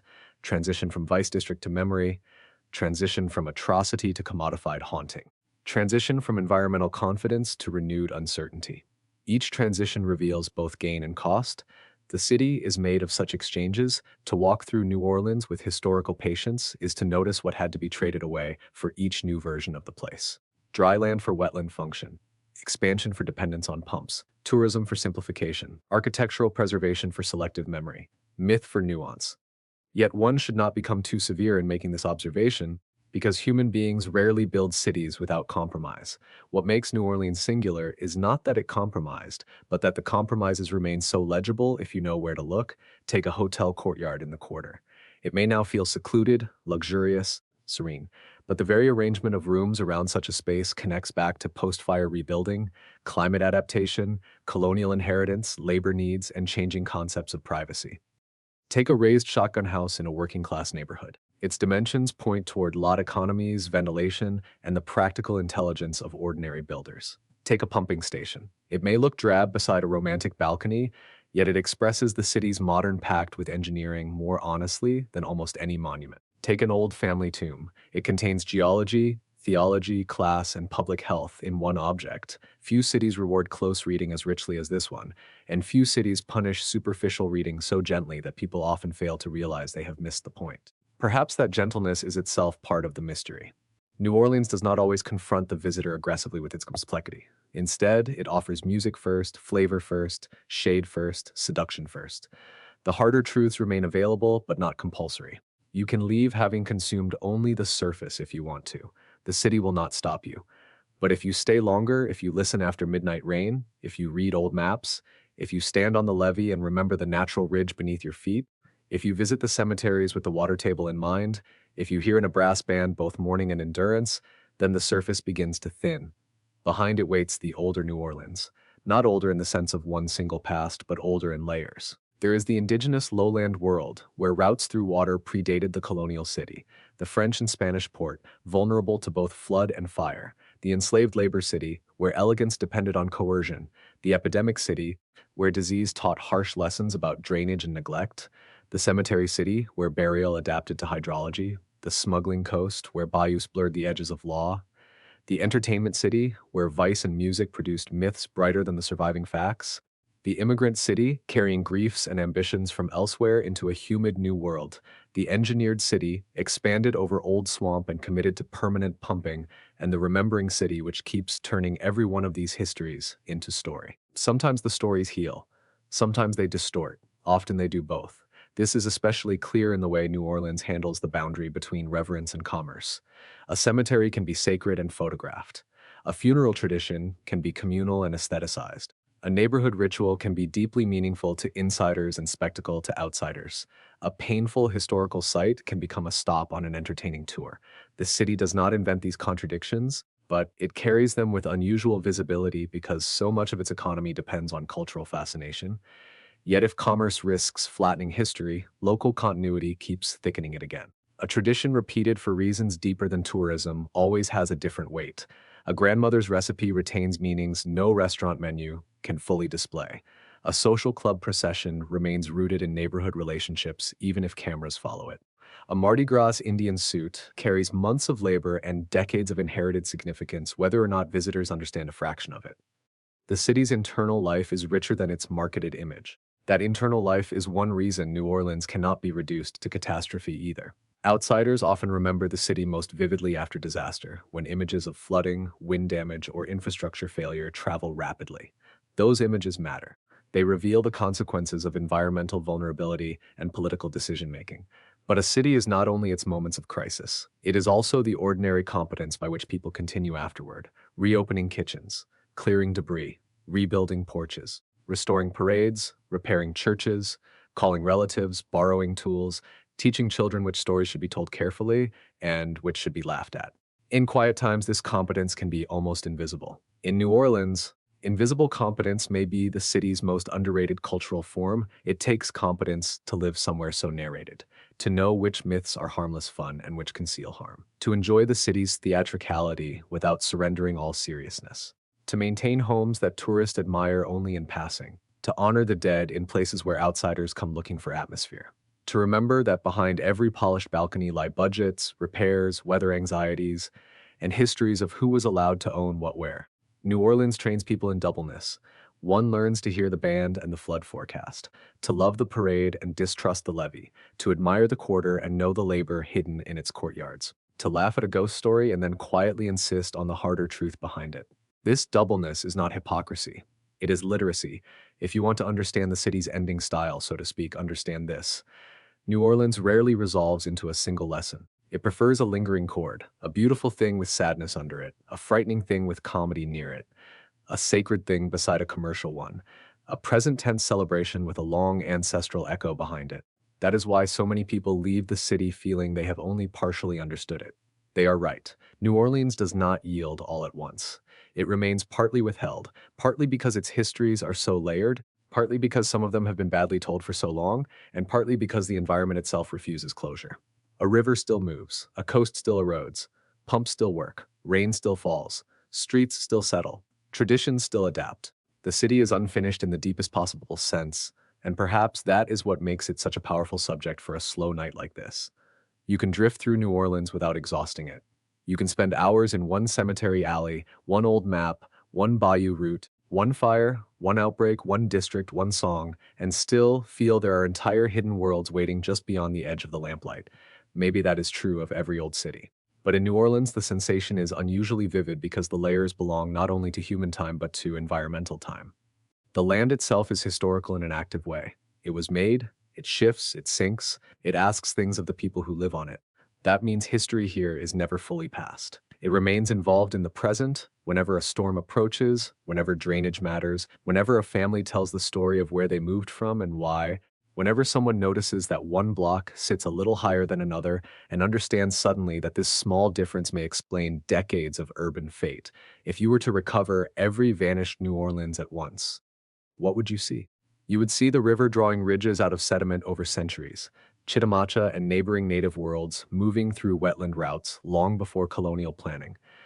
The young colonial town pressed between levee and swamp, fire remaking its architecture, slaves and free people of color, merchants and priests, dock workers and artisans carrying different versions of the same city through the same heat, tombs rising because the ground filled with water, gutters fouled during yellow fever seasons while reformers tried to drain away death itself, smugglers ghosting through Barataria channels, dance halls and brothels in Storyville already moving toward memory even while they were alive. A frightened immigrant community locking doors against an unseen axeman, swamp forest falling back under the advance of canals and pumps, and parade routes brightening streets that earlier maps would scarcely recognize, and under all of it, you would see a landscape still trying to become something, still unfinished, still not fully persuaded that it should remain exactly as the city wishes.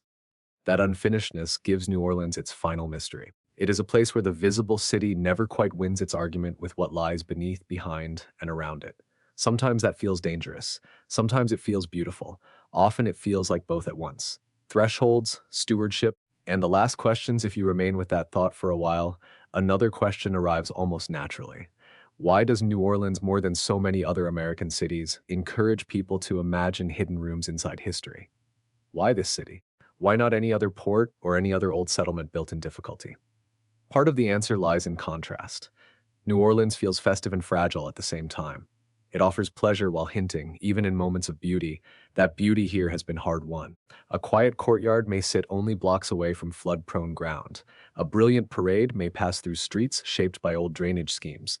A famous restaurant may serve dishes whose lineage reaches through enslavement, migration, scarcity, and invention. This constant coexistence of delight and precarity gives every surface a slight backlight of mystery. Another part of the answer lies in timing.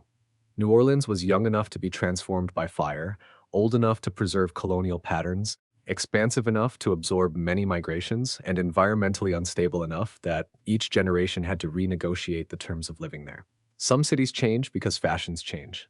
New Orleans changes because ground conditions, economic regimes, disease knowledge, water management, and cultural survival all keep pushing against one another. Its history, therefore, feels less linear than tidal. There is also the matter of performance. New Orleans knows how to stage itself. It has long known how to place sound in streets, costume on bodies, light in balconies, food on tables, and language in a register that travelers remember. This skill can mislead the visitor into thinking the city is shallow showmanship. In reality, the performance exists because performance became one of the city's strongest methods of carrying memory. Parade, funeral, ritual, song, altar, feast, carnival, and even storytelling itself are ways of holding time in public. Once you see that, even tourist excess begins to look like a distorted echo of something older and more necessary. The city learned to exteriorize feeling, to put grief in the street, to put satire in costume, to put social identity into procession, to put neighborhood belonging into music. These are not trivial habits. They are civic technologies of memory. That phrase may sound unusual, but New Orleans justifies it. Civic technologies are not only pumps and canals, though those matter greatly. They are also forms of collective expression that help a people remember who they are and where they have been. A second line is one such technology. So is a family tomb, so is a recipe repeated at gatherings. So is a neighborhood bar that carries oral history more faithfully than some archives. So is the deliberate stitching of a Mardi Gras Indian suit over months of work. So is the quiet insistence on proper names for neighborhoods whose boundaries outsiders blur. The city's visible celebration, then, is inseparable from invisible discipline. Someone plans the parade route. Someone pays the dues. Someone stores the instruments. Someone knows the right hymn. Someone repairs the costume. Someone remembers which uncle played that cornet line. Someone sweeps the stoop before guests arrive. Someone checks the weather. Someone listens to the pump report. Someone keeps the house from surrendering to mold. Beneath every apparently effortless New Orleans moment is sustained practice. This is true even of stillness. To sit on a porch in New Orleans and feel the evening settle can seem like pure ease. Yet the porch itself belongs to a long history of climate adaptation, social display, and neighborhood life. It catches air, it mediates between public and private, it lets people watch the street while remaining slightly withdrawn from it. It turns domestic life outward, just enough that the city feels inhabited collectively. Such details matter because they help explain why New Orleans stories are rarely sealed indoors. So much of life has always happened at thresholds. Porches, courtyards, stoops, levees, cemetery gates, dock edges, church steps, market stalls, carriageways. Doorways open to music, thresholds are perfect places for mystery. One space shading into another, one meaning shifting into the next. Public becoming private, sacred becoming commercial, land becoming water, documented fact becoming tale. New Orleans thrives on thresholds. Perhaps that is why it has so often attracted storytellers. The city does not merely contain material. It dramatizes transition. Walk, in your mind, through a few more thresholds now. One threshold is language. French to Spanish, Spanish to American English, English inflected by Black speech, by Creole speech, by immigrant accents, by church phrases, by dockside shorthand, and by the local insistence that pronunciation can reveal belonging. Another threshold is architecture, with facades that hide cooling strategies, labor hierarchies, service spaces, and repair histories. Another is faith, layered with Catholic ritual, African diasporic practice, folk healing, skepticism, candles, shrines, and cemetery visitation. Another is law, where smuggling, gambling, segregation, vice, and official policy never align perfectly with lived reality. Another is time itself, with colonial masonry beside neon, a brass band passing a parking lot, and ancient river sediment supporting a modern building. Crowding may be the right word for New Orleans' history overall. So many eras press close here that the city can feel overfull with resonance. Even silence seems occupied. Stand in a cemetery lane at midday, and the stillness feels dense, not empty. Stand on a levee at night, and the darkness beyond the lights is full of river movement, shipping logic, old flood fear, and the memory of earlier landscapes hidden outside the beam. This density creates a special kind of storytelling rhythm, the kind your competitor understood well and the kind we have been following tonight. Not loud suspense, but deepening accumulation.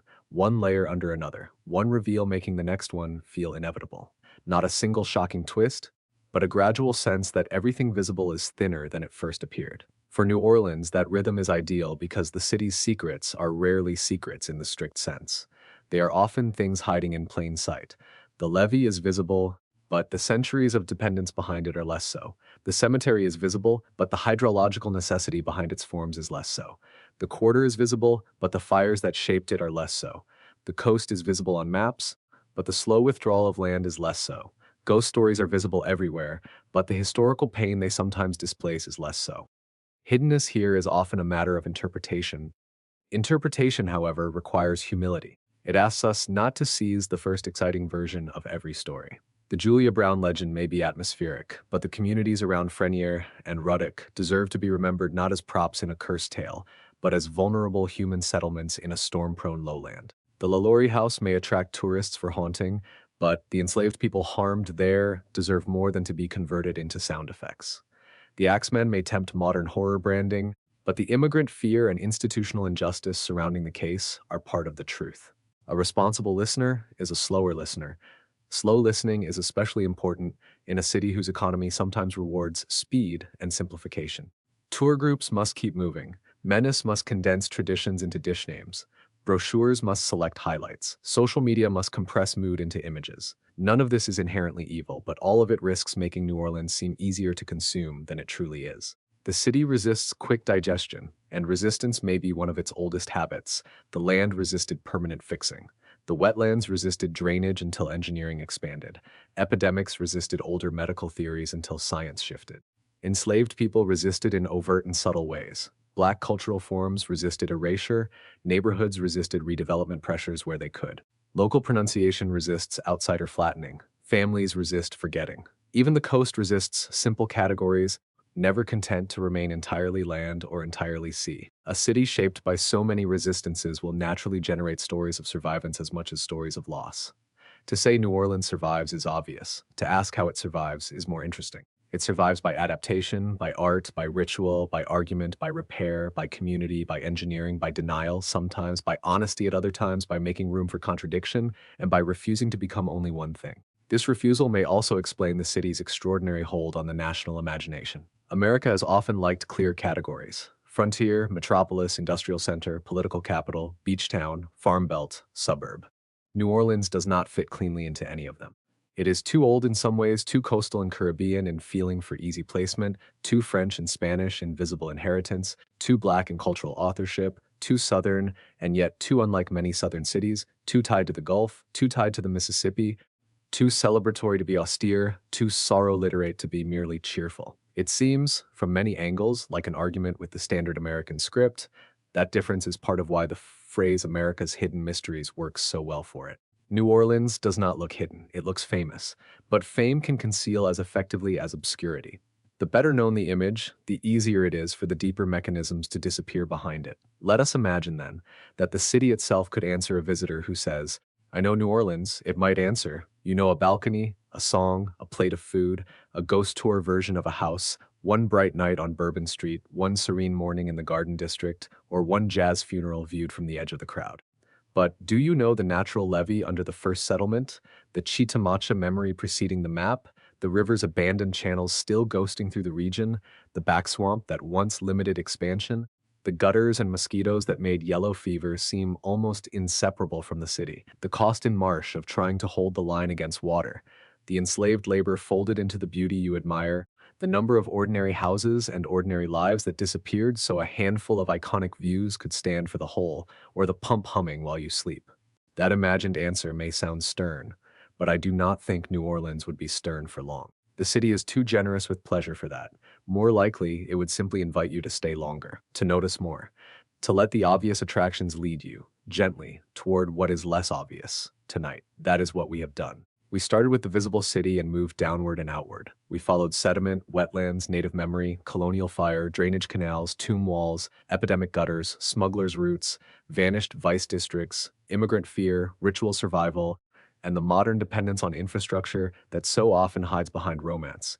And perhaps that is enough for one night. If you are still awake, imagine standing on the levee after midnight. The city is behind you, half lit and half resting. The river is in front of you, moving with a confidence older than every building in sight. Somewhere beyond the southern darkness are wetlands, bays, and barrier islands, shaped by processes too slow and too large to fit easily inside one human life. Somewhere under the neighborhoods behind you are older soils, older waters, buried traces of old environments, and the decisions of earlier generations still pressing upward into the present. The air is warm. The city sounds softer now, and you begin to understand that New Orleans is not mysterious because it is unknowable. It is mysterious because it is layered, because every answer here opens into an older question. Every beautiful surface rests on some combination of labor, adaptation, danger, and memory. The line between preservation and reinvention is never entirely stable. The dead remain architecturally present, the river remembers its old paths, the coast keeps changing even while maps pretend to settle it, and people keep telling stories that half reveal and half conceal the truths beneath them. Above all, New Orleans is one of those rare places where the past has not entirely agreed to stay past. If there is one lost version of the city you might wish to see for a single hour, perhaps it would not be the most famous one. Perhaps it would be the least recoverable. The low, wetland world before the first colonial street grid. The bayou routes before modern roads. The swamp forest curtains before drainage. The young town before the fires. The early cemetery moments when builders first realized the ground would not keep its promise. The waterfront before electric light. Storyville before demolition but without the haze of later nostalgia. Or perhaps the city simply as it has always been in its truest form. Many cities at once, all partly visible, all partly hidden. Hold that version in mind for a moment. Let it rest beside the one you know. And as the night grows quieter, let the city return to its layers: the river, the levee, the tomb, the alley, the canal, the bayou, the marsh, the music, the storm memory, the lamp in the courtyard, the unseen pump, the old route under the new road, the vanished district surviving as mood, the stories that still drift upward from beneath the streets. Thank you for taking this quiet journey through New Orleans with me tonight. If you enjoyed this slow exploration of America's hidden mysteries, you can always return for another one. And for now, rest well beneath the layered city and beneath the older waters that still, in their own patient way, remember everything. A final descent morning offers one more way to understand New Orleans. Before the day fully hardens into errands and traffic, the city can seem briefly transparent. Delivery trucks move through streets whose alignments were once arguments with mud. Kitchen workers unlock side doors and step into service alleys that carry the layered logic of domestic labor, climate, and class. Somewhere bread is being unloaded, coffee is being poured, and metal shutters are being raised in neighborhoods built on different elevations for reasons that may be subtle to the eye but decisive in history. The river is already awake. So are the pumps. So are the people whose work rarely appears in the most romantic descriptions of the city, even though romance would collapse quickly without them. The hidden New Orleans at dawn is not spectral. It is practical, rhythmic, and disciplined. It is a city of sweepers, cooks, drivers, maintenance crews, market workers, dock labor, and elders who have been watching weather patterns for decades longer than any visitor has been looking for atmosphere. To notice that Dawn City is to understand that mystery is not the opposite of routine. Sometimes routine is what keeps a mysterious place alive. Every reopened shop, every drained street, every repaired porch, every pot set to simmer before sunlight fully spreads across the block is part of the larger act of continuation. Listen a little longer and the continuation becomes almost musical. Not music in the narrow sense of a performance beginning on cue, but music as repetition with variation. Doors open, water runs. A streetcar hums past. Someone calls a greeting across a stoop. A radio leaks gospel from a kitchen. Pigeons scatter from a roofline. Somewhere farther off, machinery throbs with the dull steadiness of infrastructure doing its work before anyone thinks to praise it. New Orleans has always depended on patterns like these. The city survives because the spectacular and the ordinary remain linked. Brass bands may draw the eye, but drain cleaners and line cooks carry the week. Carnival may dominate photographs, but quiet competence carries the season that follows.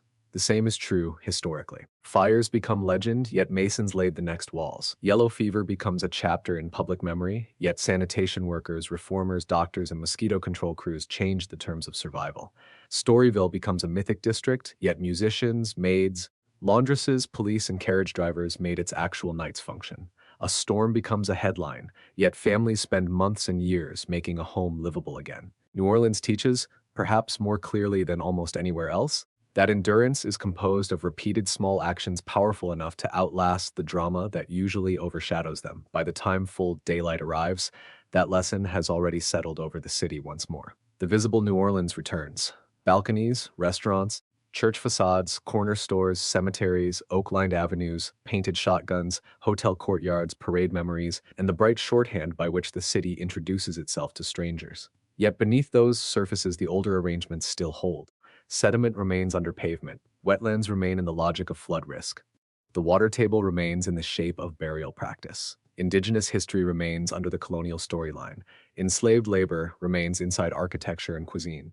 Immigrant striving remains in groceries, corner businesses, and neighborhood names. Mechanical dependence remains under every hard rain. What changes from hour to hour is not the existence of those layers, but our willingness to see them. That, perhaps, is the gentlest final suspense in New Orleans. The city does not conceal its depths because they are inaccessible. It conceals them because daily life is so vivid that it is easy to stop looking down. And then, on another walk, in another season, under another sky, some small clue appears: a slope, a wall, a canal line, a family story, a taste, a phrase, a piece of music, and the depth opens again. Before the night closes completely, there is room for one last slow pass through the city, not to add new facts so much as to let the older ones settle into one another. Imagine first the city in rain, rain on slate and tile, on patched tar roofs, on corrugated metal sheds in older industrial yards, on shotgun porches and courtyard brick. Rain gathering in places where the ground dips almost imperceptibly. Rain moving toward drains, then into branches, then into canals, then toward pumps whose labor most people do not hear unless something has gone wrong. In another American city, rain may simply pass. In New Orleans, rain activates history. It reminds the city that its ordinary comfort depends on a bargain with water renewed every season. Imagine next the city in heat, heat in summer lanes where walls hold warmth even after sunset. Heat on cemetery stone bright enough to make the white tombs glare. Heat, thickening smells from kitchens, markets, riverfront timber, wet vegetation, old masonry, and streetcar metal. Heat also deepening memory, because so many of the city's hardest histories, yellow fever seasons, labor in courtyards, dockwork, confinement in houses without relief, mosquito breeding in still water were shaped by the physical insistence of a subtropical climate. New Orleans is not just culturally distinct, it is thermally distinct. The weather itself has written part of the script. Imagine then the city in fog or river haze. A steamer horn once sounded through the dimness, lamps blurred near the levee, cargo was handled before dawn, planks turned slick beneath hurried feet, and somewhere behind the more public edge of commerce lay ledgers, arguments, exhausted workers, hidden cargo, and the small frictions of port life. The romantic river image is never wholly false, but it remains incomplete until labor enters the frame. Imagine the city in a quieter winter light, balconies sharp against a pale sky, courtyard trees stripped down to structure, the river still moving, indifferent to seasonal mood. Fewer mosquitoes perhaps, less vegetal excess, clearer edges to the masonry. In such light, the city can feel older, more architectural, less lush. You notice straight lines then, the geometry of post-fire rebuilding, the discipline of walls meeting sidewalks, the way a city repeatedly threatened by water nonetheless insists on facades and corners and spatial order. Now imagine the city at a funeral, not the stylized version seen in edited clips, but the fuller reality. Relatives carrying grief in different ways. Some composed, some not. Clothing chosen carefully. Instruments waiting. Memory not abstract but specific, tied to one person whose absence changes the shape of a family and perhaps a block. Then the procession, the shift from sorrow's inward pull to music's outward motion. Streets briefly transformed into channels of communal feeling. In New Orleans, the public world makes room, however temporarily, for private loss to become shared movement. This matters because the city's rituals are often mistaken for ornament when they are actually structure. Structure of feeling, structure of memory, structure of endurance. A family tomb is structure. A second line is structure. So is the custom of checking on neighbors before a storm, or passing down flood stories, or knowing which route remains safest under certain conditions, or remembering which relatives lived on which side of the old drainage divide. Many people carry New Orleans in practical memory long before they describe it poetically, and yet poetry arrives anyway. How could it not, in a place where so many ordinary objects feel symbolically overfull? A shutter is not just a shutter. It is climate response, colonial inheritance, and theater of looking out while concealing inward life. A gallery is not just a balcony. It is shade, status, street relation, and the survival of a post-disaster architectural vocabulary. A canal is not just a canal. It is drainage, landmaking, erased wetland, danger line, and faith in mechanical removal. A bowl of gumbo is not just dinner. It is route, scarcity, abundance, improvisation, and the sediment of many communities arriving in one pot. The city seems determined to make metaphor easy, because material history is so dense within it. That density helps explain why people so often describe New Orleans in terms that sound almost bodily. They say the city breathes, sweats, remembers, performs, seduces, grieves, and survives. Usually we would treat such language as exaggeration. Here it feels oddly precise. New Orleans has metabolism, water moves through it, heat alters it, music animates it, decay threatens it, repair renews it, outsiders come and go. Residents negotiate with it. It can exhaust the people who love it and still leave them unable to imagine another place taking its role. Perhaps every beloved city does that. But the bond in New Orleans often seems sharpened by risk. To love somewhere easy is one thing. To love a place that asks so much of you is another. The people who remain through repeated tests, economic, climatic, infrastructural, political, become custodians not only of property but of local intelligence. They know when a story is being told falsely. They know which charm is authentic and which is staged too thin. They know that resilience, a word often used carelessly from a distance, can feel like admiration when spoken well and like burden when spoken badly. For some, New Orleans has become the national symbol of resilience. That label contains respect, but it can also conceal expectation. If a city is called resilient often enough, outsiders may start imagining it can endure anything indefinitely. But endurance is not infinite. Pumps require funding, coasts require restoration, houses require repair, communities require affordability, trust, and care. Rituals require participants, music requires musicians who can actually afford to live where the tradition is celebrated. Hidden within praise is sometimes a dangerous assumption that a beloved city will somehow save itself without others confronting the conditions that make saving necessary. This, too, belongs to the modern mystery of New Orleans. How a place so admired can also be so exposed. Admiration alone does not protect wetlands, fix drainage, preserve working neighborhoods from displacement, or tell history honestly. It takes work to convert affection into stewardship. And stewardship, like so much else in New Orleans, often begins with paying attention to what lies beneath the obvious. Beneath the tourist map lies the hydrological map. Beneath that, the geological one. Beneath the official origin story, the indigenous one. Beneath the elegant facade, labor. Beneath the ghost story, a court record, a newspaper account, a body, a family, an institution, and a silence. Beneath the food, route, and exchange. Beneath the music, survival, and beneath the confidence of a dry afternoon, the possibility of a wet night. This repeated beneathness is what gives the city its almost hypnotic narrative quality. You never finish descending. The moment one layer clarifies, another waits below it. Yet the experience need not be heavy. There is tenderness in it too. A layered city offers many ways of belonging. One person may belong through music, another through food, another through family graveyards, another through church, another through neighborhood stoops, another through activism around wetlands and restoration, another through memory of a grandmother who insisted that a certain block always drained faster than another and was therefore safer in a hard rain. Belonging in New Orleans can be very grand or very local. Often it is both. Perhaps that is why even the city's grandest myths tend to survive only when anchored in some specific local texture.